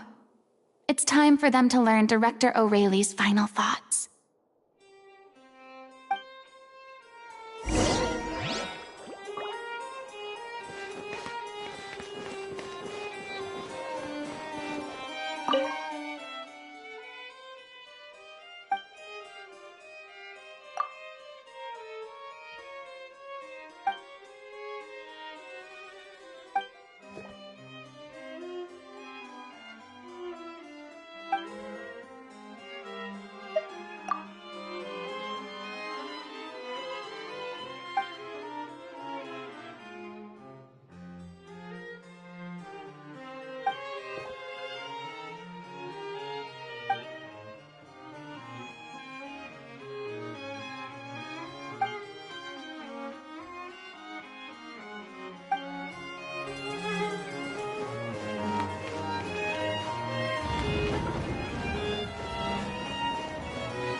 She deserves a hero's farewell. If that's the only way to convey to the audience the courage and selflessness that she showed in the face of death, then it's a meaningful way to end the story. Even in the last moments of her life, she was still leaving a trail for others to follow. She did her best to protect as many people as possible, even if it meant sacrificing herself. We know what choice our little Oceanid would have made now. I don't think any more discussion is necessary. Well, Vilmont, if we put the past aside for now, do you think you can bring yourself to go ahead with the show? I will channel all my regret and put it into my performance, to make this a show worthy of our director. I won't ask for your forgiveness, and you don't need to worry about my feelings. This final farewell show should be about Director Aurelie and her alone. Then it seems like we've reached a consensus. I have a feeling that this will turn out to be the most mesmerizing performance of your lives.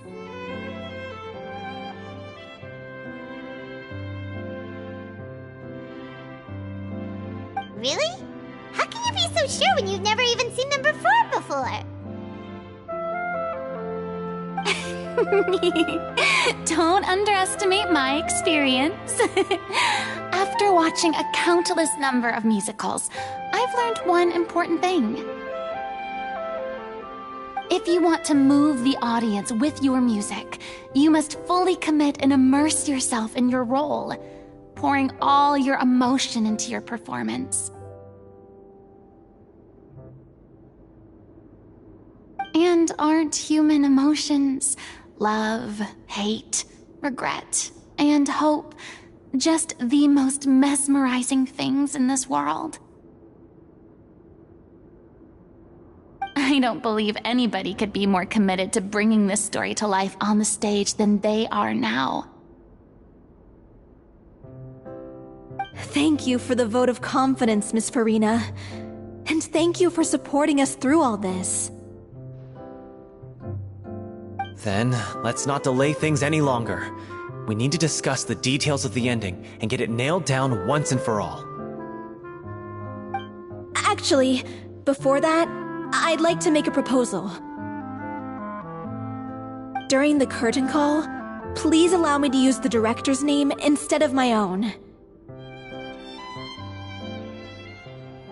Huh? But then... After all, this role was originally meant to be played by the director. I'm just filling in for her. Besides, a role commemorating her life should be associated with her name. Well, if you're sure you're okay with that, I have no objection to it.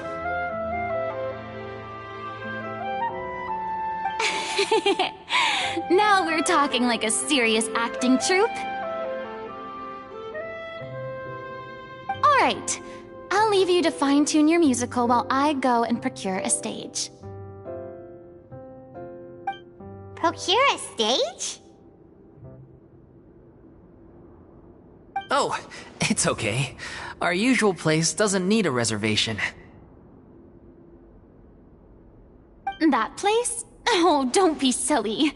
For an extraordinary show, we need an extraordinary stage. By which I, of course, mean the Opera Epiclese. Whoa, wait, what? No. That's never going to work. It's far too fancy for the likes of us. What are you afraid of?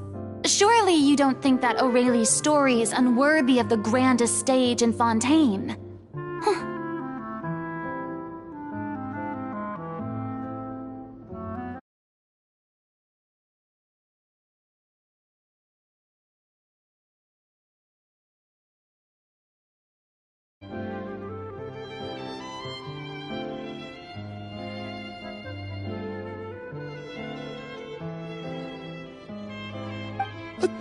No, that's not what I meant. It is supposed to be your grand finale, right?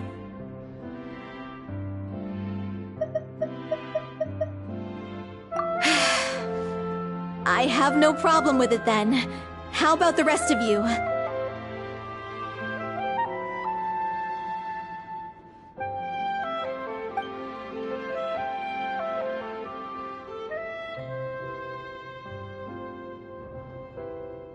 I'll take your silence as a yes. Thank you for giving us this opportunity. It really is a dream come true.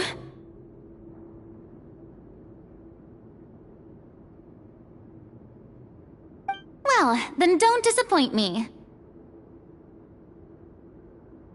If you mess this up, it'll reflect poorly on me too.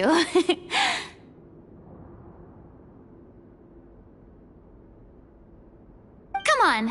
We'll need to get the go-ahead from Nerilette. I know just where to find him.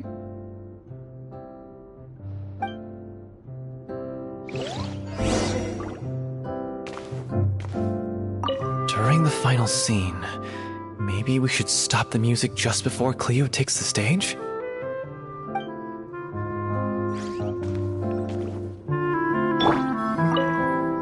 During the final...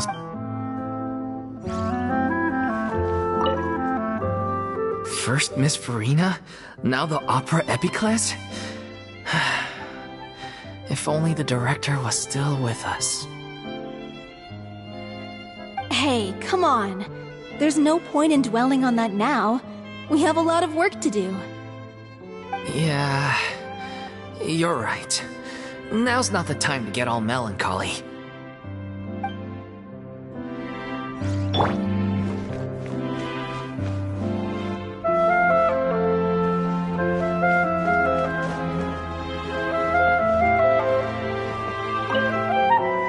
Best of luck to you.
look at that!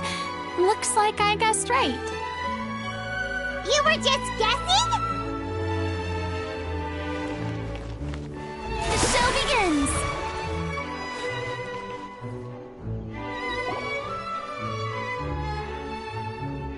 I knew you'd be here. I'm here merely for a short break. It has been a while, Miss Furina. And you too, Traveler and Paimon. What might I assist you with today? I would like to book the Opera Epiclese for an event. You see...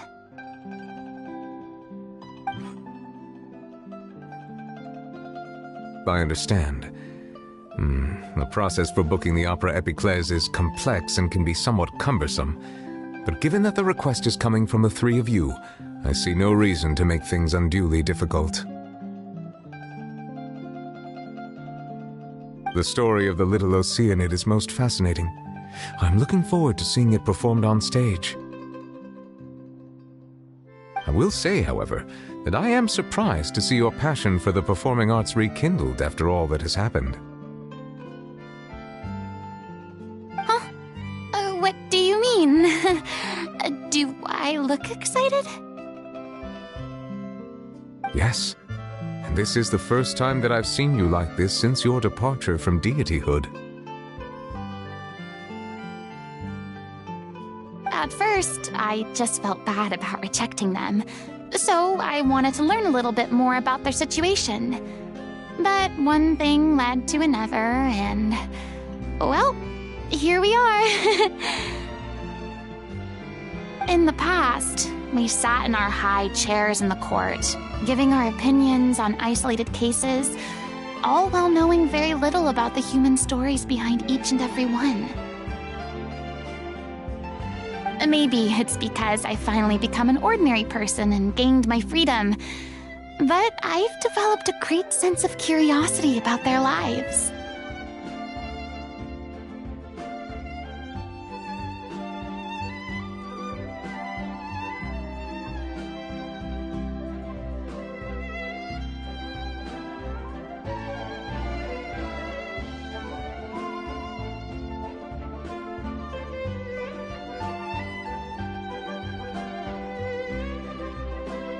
I am truly delighted to see you find a new lease on life.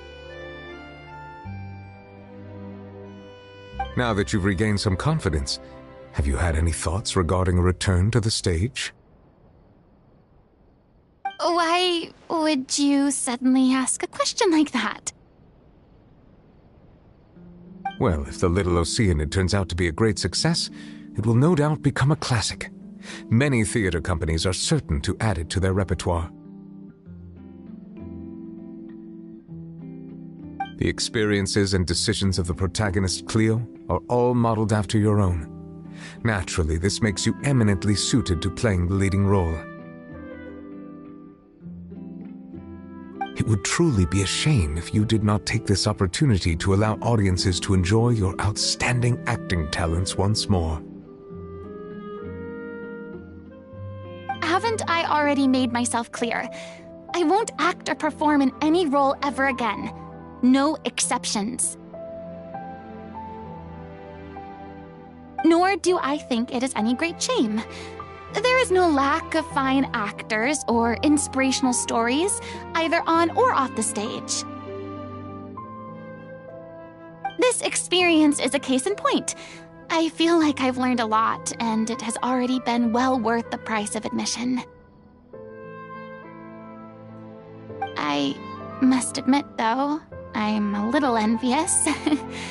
They're quite fortunate to be able to bid farewell to their past in such a magnificent manner. I see. Well, I'm glad to learn that you have found a role to play that you enjoy, be it on the stage or not. I sincerely hope the show will serve as the grandest of finales. I will have my staff book the date and mail the relevant paperwork to the troupe once the details are confirmed. Thanks, Nervalette. You are very welcome.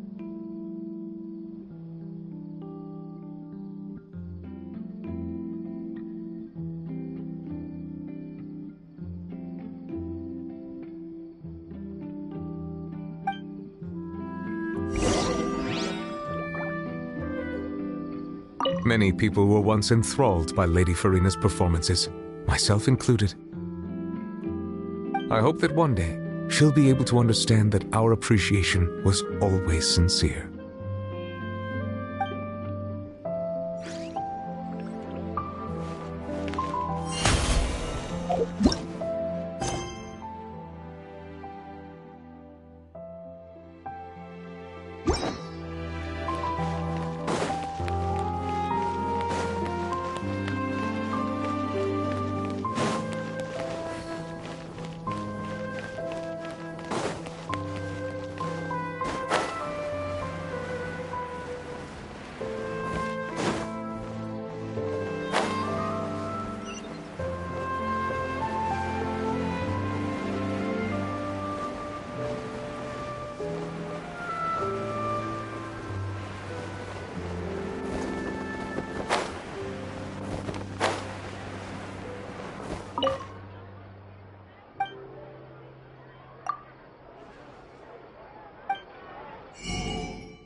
Good news, everyone!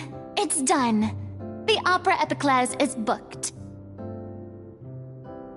Thanks to my eloquent and impassioned speech, Monsieur Neuvillette was moved to provide us with a fitting stage for this special performance. We've had to fight every step of the way for this opportunity, but we now have all of the ingredients necessary to stage a truly spectacular performance. A touching story, a magnificent venue, and last but not least, a passionate and dedicated cast. Now, let's work together and make this show the best it can be. This is truly wonderful. The sooner we can finalize the ending, the more time we'll have to rehearse. Fiamma and I just went over some parts of the script and tweaked a few things. I think it's really going to resonate with the audience now. Wow, you two had a constructive conversation? That's great! Communication is vital to any good performance. Look at us! We've come so far. I never could have pictured this scene a few days ago. It's amazing! Even though Furina's still being a bit of a drama queen about it all, she's really fired everyone up! Please feel free to give us any comments or suggestions you have. We really value your input. Hey, Loic, get over here. Time to practice the opening number.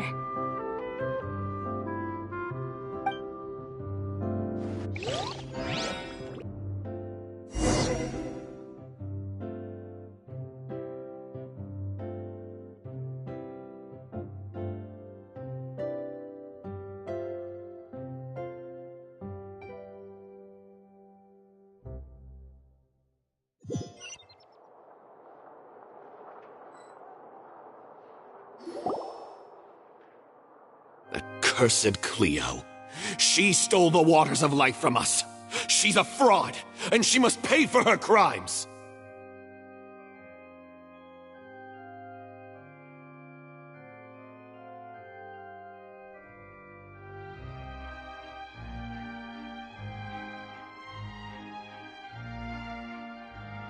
This has nothing to do with her. The ignorance and hatred of our people is to blame. How can we hope to win back the water's favor if we don't change our ways? This guy could be useful. Take him hostage! If Cleo wants him back, she'll have to show herself.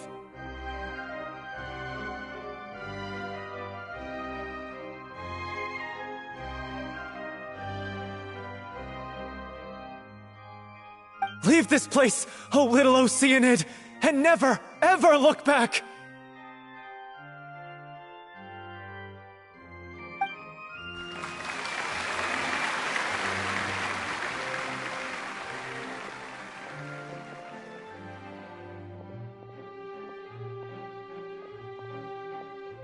Everyone's really throwing themselves into their roles.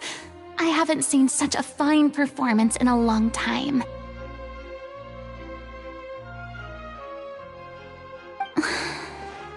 If only... What should we do? It's almost time for her to take the stage!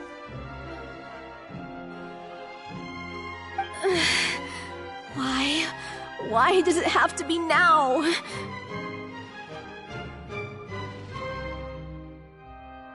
Hey, what's going on? You're due on stage any second now.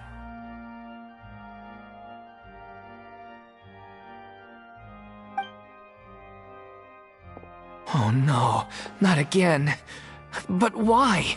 What about your new meds? Did they stop working? They've been getting less and less effective over time. I've had to keep increasing my dose. What? I thought they'd cure it. So they were only managing your symptoms? I figured whatever it took to get me through this final performance. How could you do this to yourself? And after that lecture you gave me about not looking after my health. I'm sorry. I've let everyone down. You... This is a conversation for another time. How can the show go on without its star performer?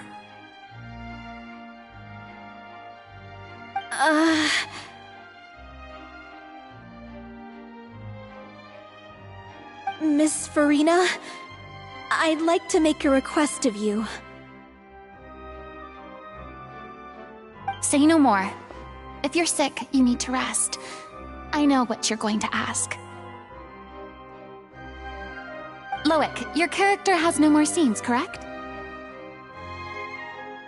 Oh, yeah. I think my scenes are all done. Although, I do have one more line. But I guess another guy in the troupe with a similar voice register could take it. Why?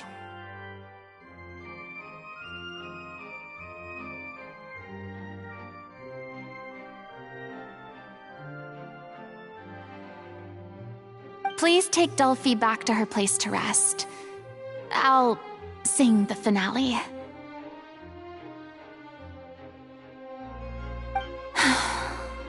From the sublime to the ridiculous. After all that, everything's come full circle. Thank you, Miss Furina. I'm so sorry to put you in this position after everything you said. Never mind. What's done is done. It's really my own fault for getting in too deep. No one likes regrets, myself included. Leave it to me. I've watched you rehearse so many times that I've learned Cleo's part by heart.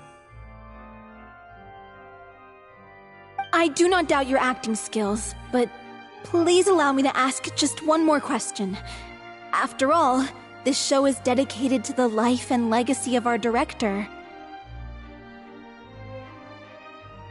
What, in your opinion, is the reason Cleo shines so brightly?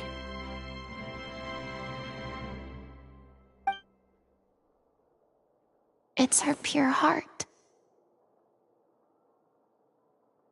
Despite all the pain and loneliness she had to endure, she never once stopped believing in the beauty in this world.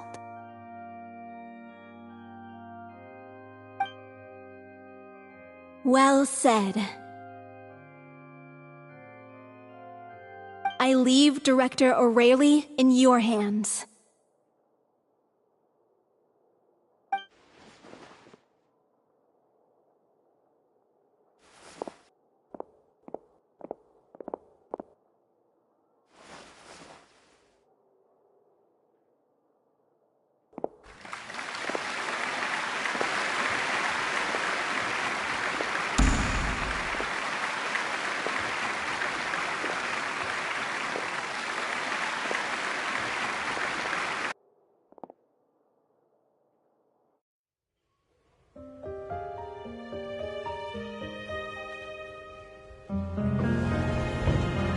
Is she here yet? Let's get here! She's not coming! You're wrong. She's here.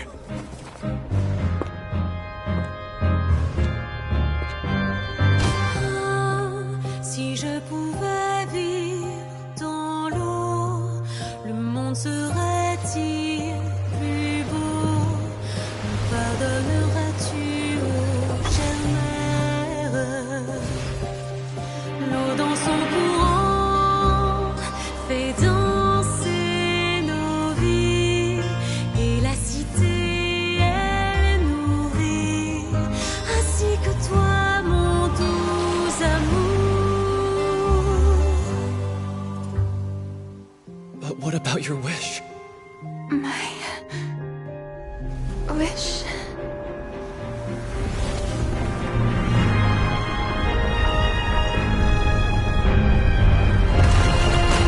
If you become human, you can reveal your secret to no one. You will face suffering and loneliness. Is this truly what you want? Le grand amour ne suffit pas, seul un adieu fleurira.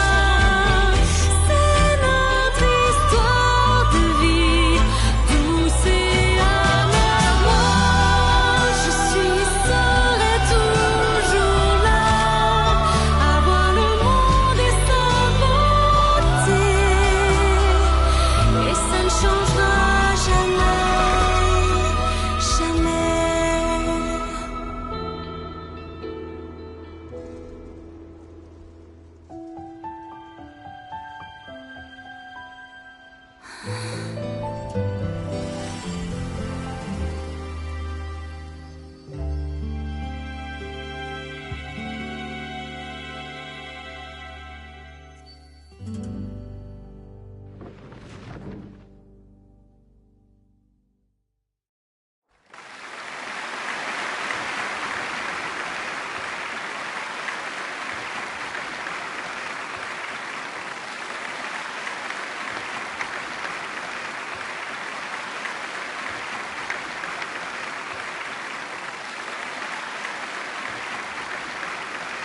Is it just me?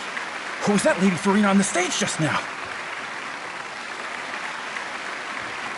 She hasn't been seen for a while now, and she just appears out of nowhere?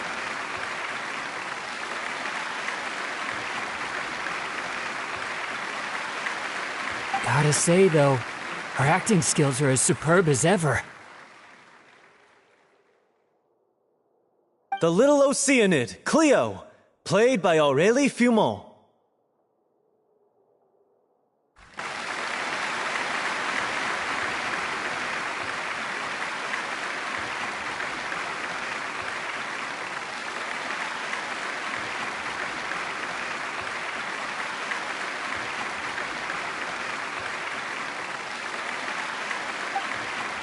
Wait, that's not her name. What's going on? I don't know. Maybe it's just a doppelganger.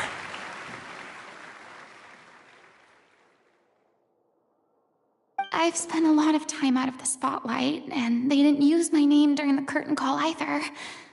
Hopefully, not too many people recognized me. It's too bad that I had to break the one clear rule I'd managed to make for myself, even if I had no choice.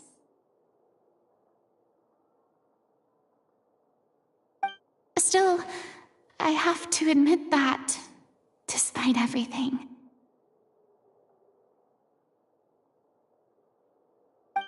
it felt good to be back on the stage again. Finally, we would like to give a special thanks to our artistic consultant and event coordinator, Miss Furina.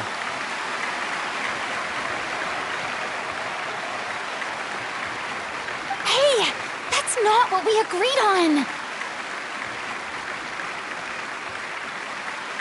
Oh, so it was Furina after all. She's back! Honestly, what is he doing? He should have run that by me first.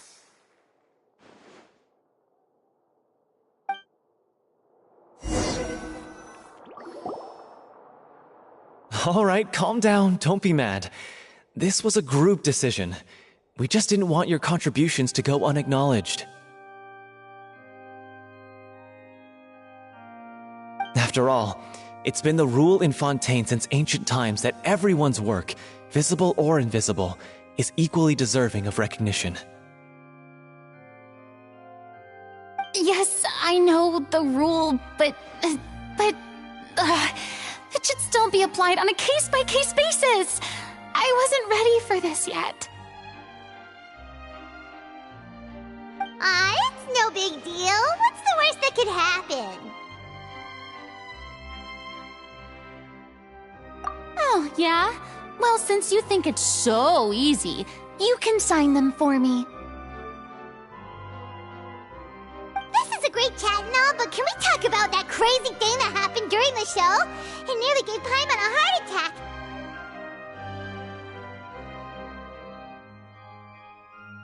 Paimon flew over to where she was supposed to be and was about to drop the prop vision, and then suddenly, a real one popped out of thin air!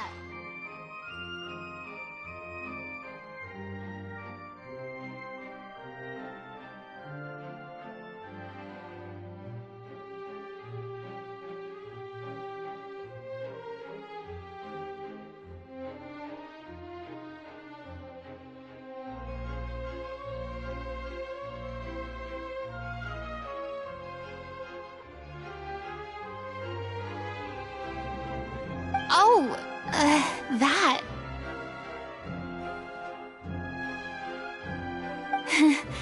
I've got no idea what happened there either. But hey, it worked pretty well, didn't it?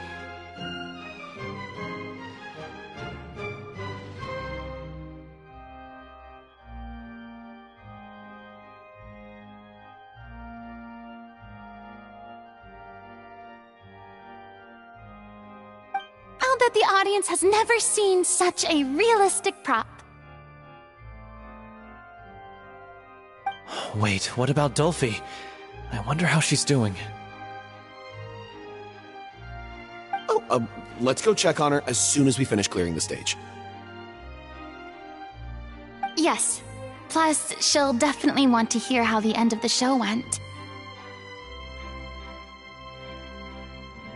If nothing else, we can safely say that we accomplished what we set out to do.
anyone see where Miss Furina went? Oh, I want to get her autograph, but I can't find her anywhere.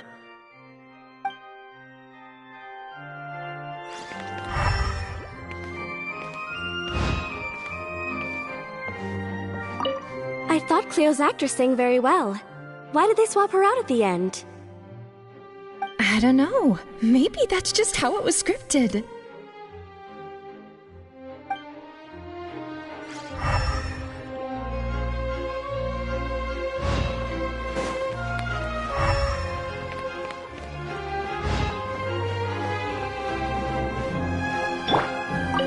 I wasn't expecting such an incredible performance from an amateur troupe.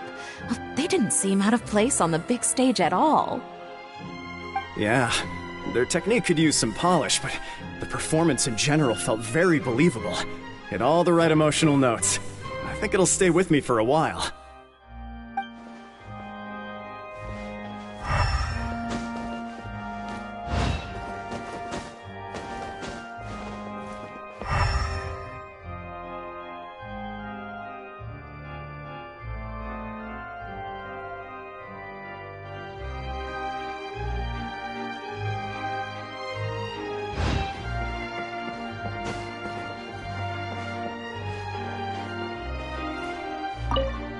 What a surprise! Seeing Miss Furina on the stage? This ticket was money well spent. Yeah, I agree. Say what you want about her, but she's flawless when she's on stage.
I prefer magic, personally. That's all well and good.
Ah, you're back.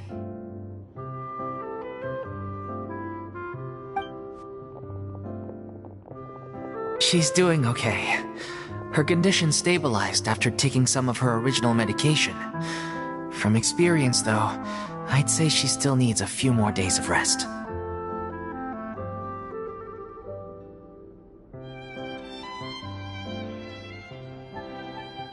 How did the performance go? Was it a success? Did the audience like it?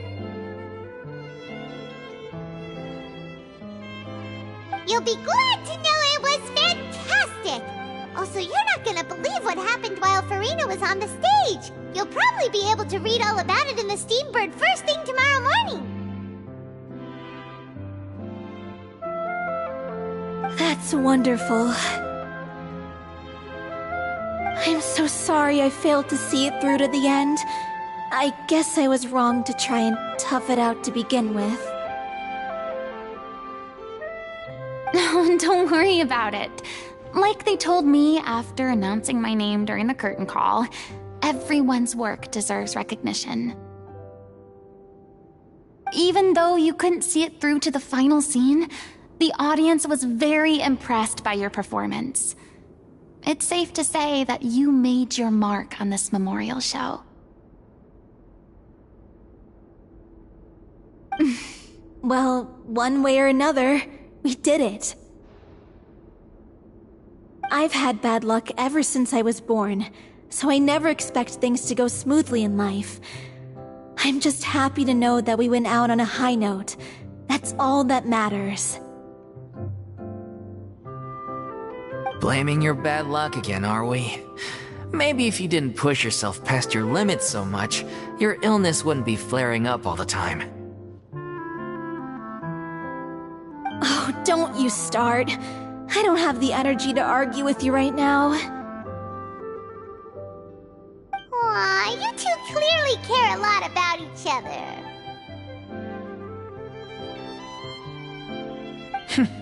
I don't know what you're talking about. You mean we never stop arguing with each other?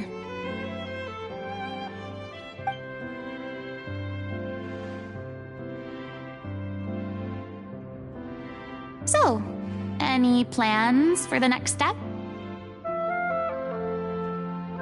After the brilliant performance you put on, the reputation of your troupe is sure to spread through Fontaine like wildfire.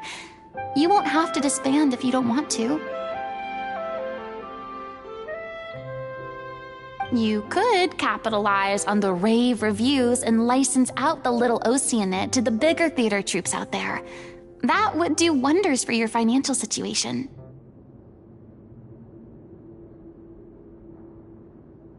No, we should still disband. Yeah, it's what we all agreed to. After all that's happened, I should give you guys some space.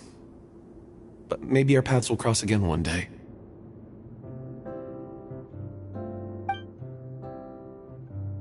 Hey, don't just walk off!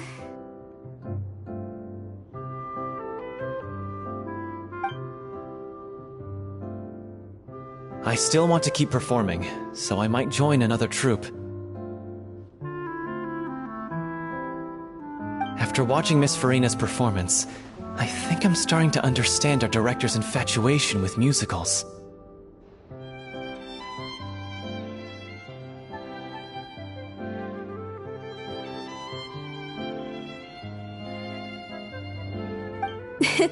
You should do it. It suits you. I'd originally hoped to keep performing too, but I don't know if my health will allow me to. Oh, so now you finally got your priorities in order. I guess I'll hold off until you've properly recovered as well. What about you, Miss Furina? Any future plans?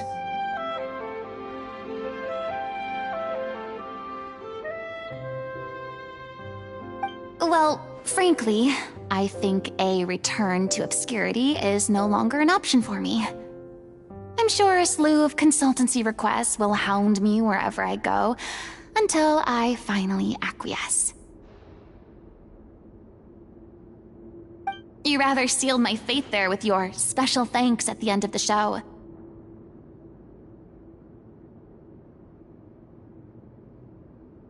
Sorry.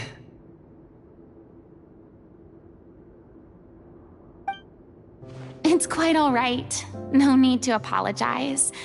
What I meant to say is that this whole experience has shown me that perhaps I'm not as averse to a return to the stage as I previously imagined. Maybe Nervilette was right. Maybe Cleo is the right role for me.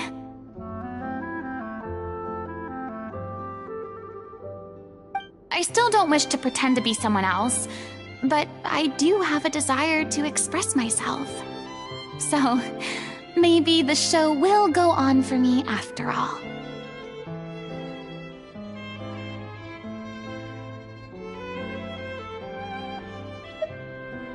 Yeah. There was once a time when I was an actress in a masquerade, seeking only to hide the truth. But from now on, I want to spend my time learning real stories about real people and how they touch the lives of others around them. I want to watch them blossom and wither, see them refined on the page, retold on the stage, and remembered long into the future. I'm sure this is what captivated Director O'Reilly as well. Sounds like you're ready to stop running from your true calling. The more you get out into the world, the more you'll discover what a fascinating place it is.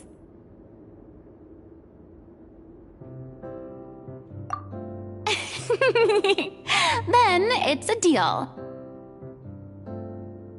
If a vision is a gift from the gods, then I should do my best to honor it.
I mean, of course I have some regrets, but... There'll be plenty of opportunities in the future for us to tell the stories that we want on stage.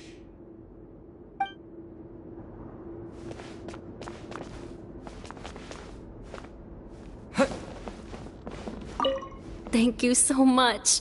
I feel like I've rekindled the passion I had when I first joined the troupe.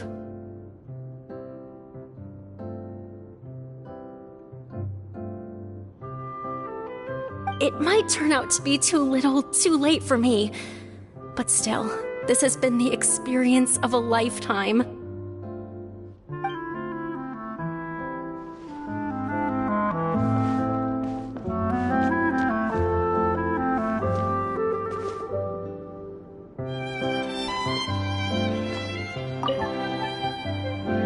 Now that the buzz is worn off, I feel ready to pass out.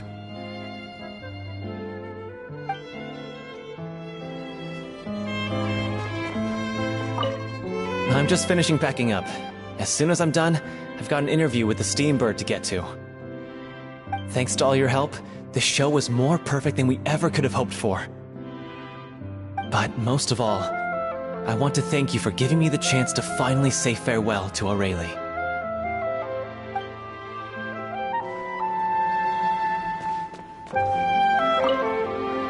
It's ironic to think that in my whole time as a god, I could only ever dream of receiving this kind of power.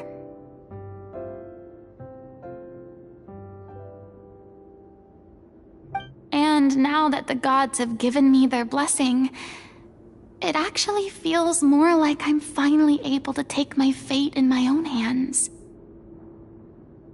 Is that how humans feel about it as well?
My story has already come to an end, And so, the next act shall be about our story.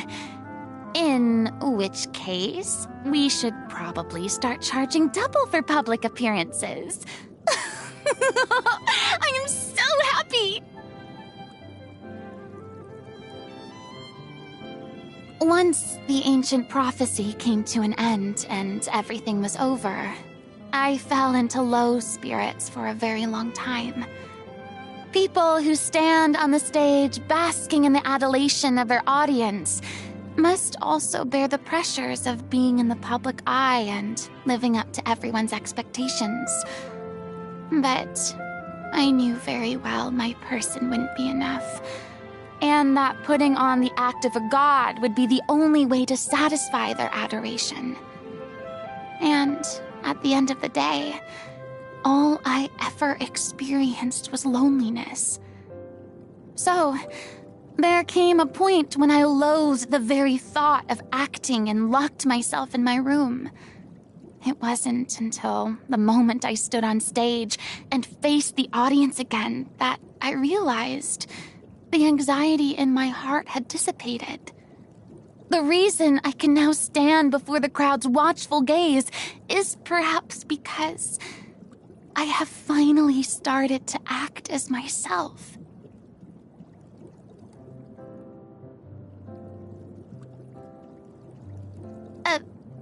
Recently, I've been wondering if I've been a little too hard on myself in the past. In my efforts to maintain the reserved manner of a deity, I never got the chance to enjoy my life. Which is why I've become obsessed with shopping lately. I've bought many new precious things, like dazzling rainbow-colored tea bags, fully automated extendable cutlery, and a saddle especially made for riding seahorses. But in the end, I realized that most of the stuff I bought was useless. So I sent them all to the troupe to be used as props in performances. Strange. Before I bought those things, I was certain they would all be of good use to me.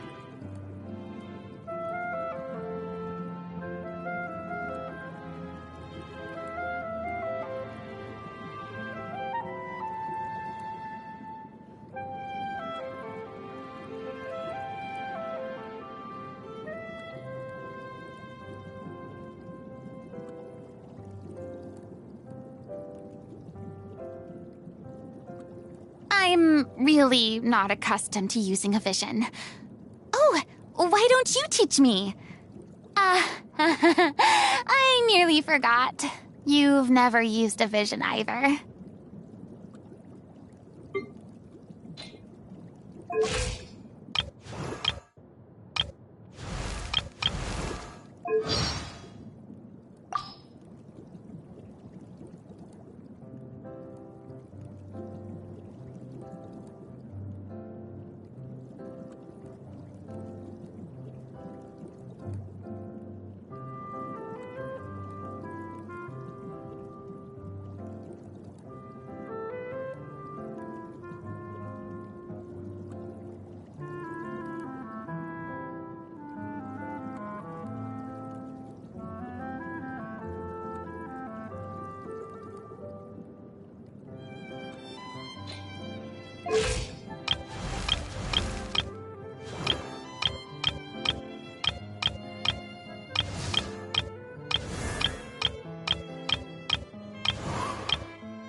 This is destiny.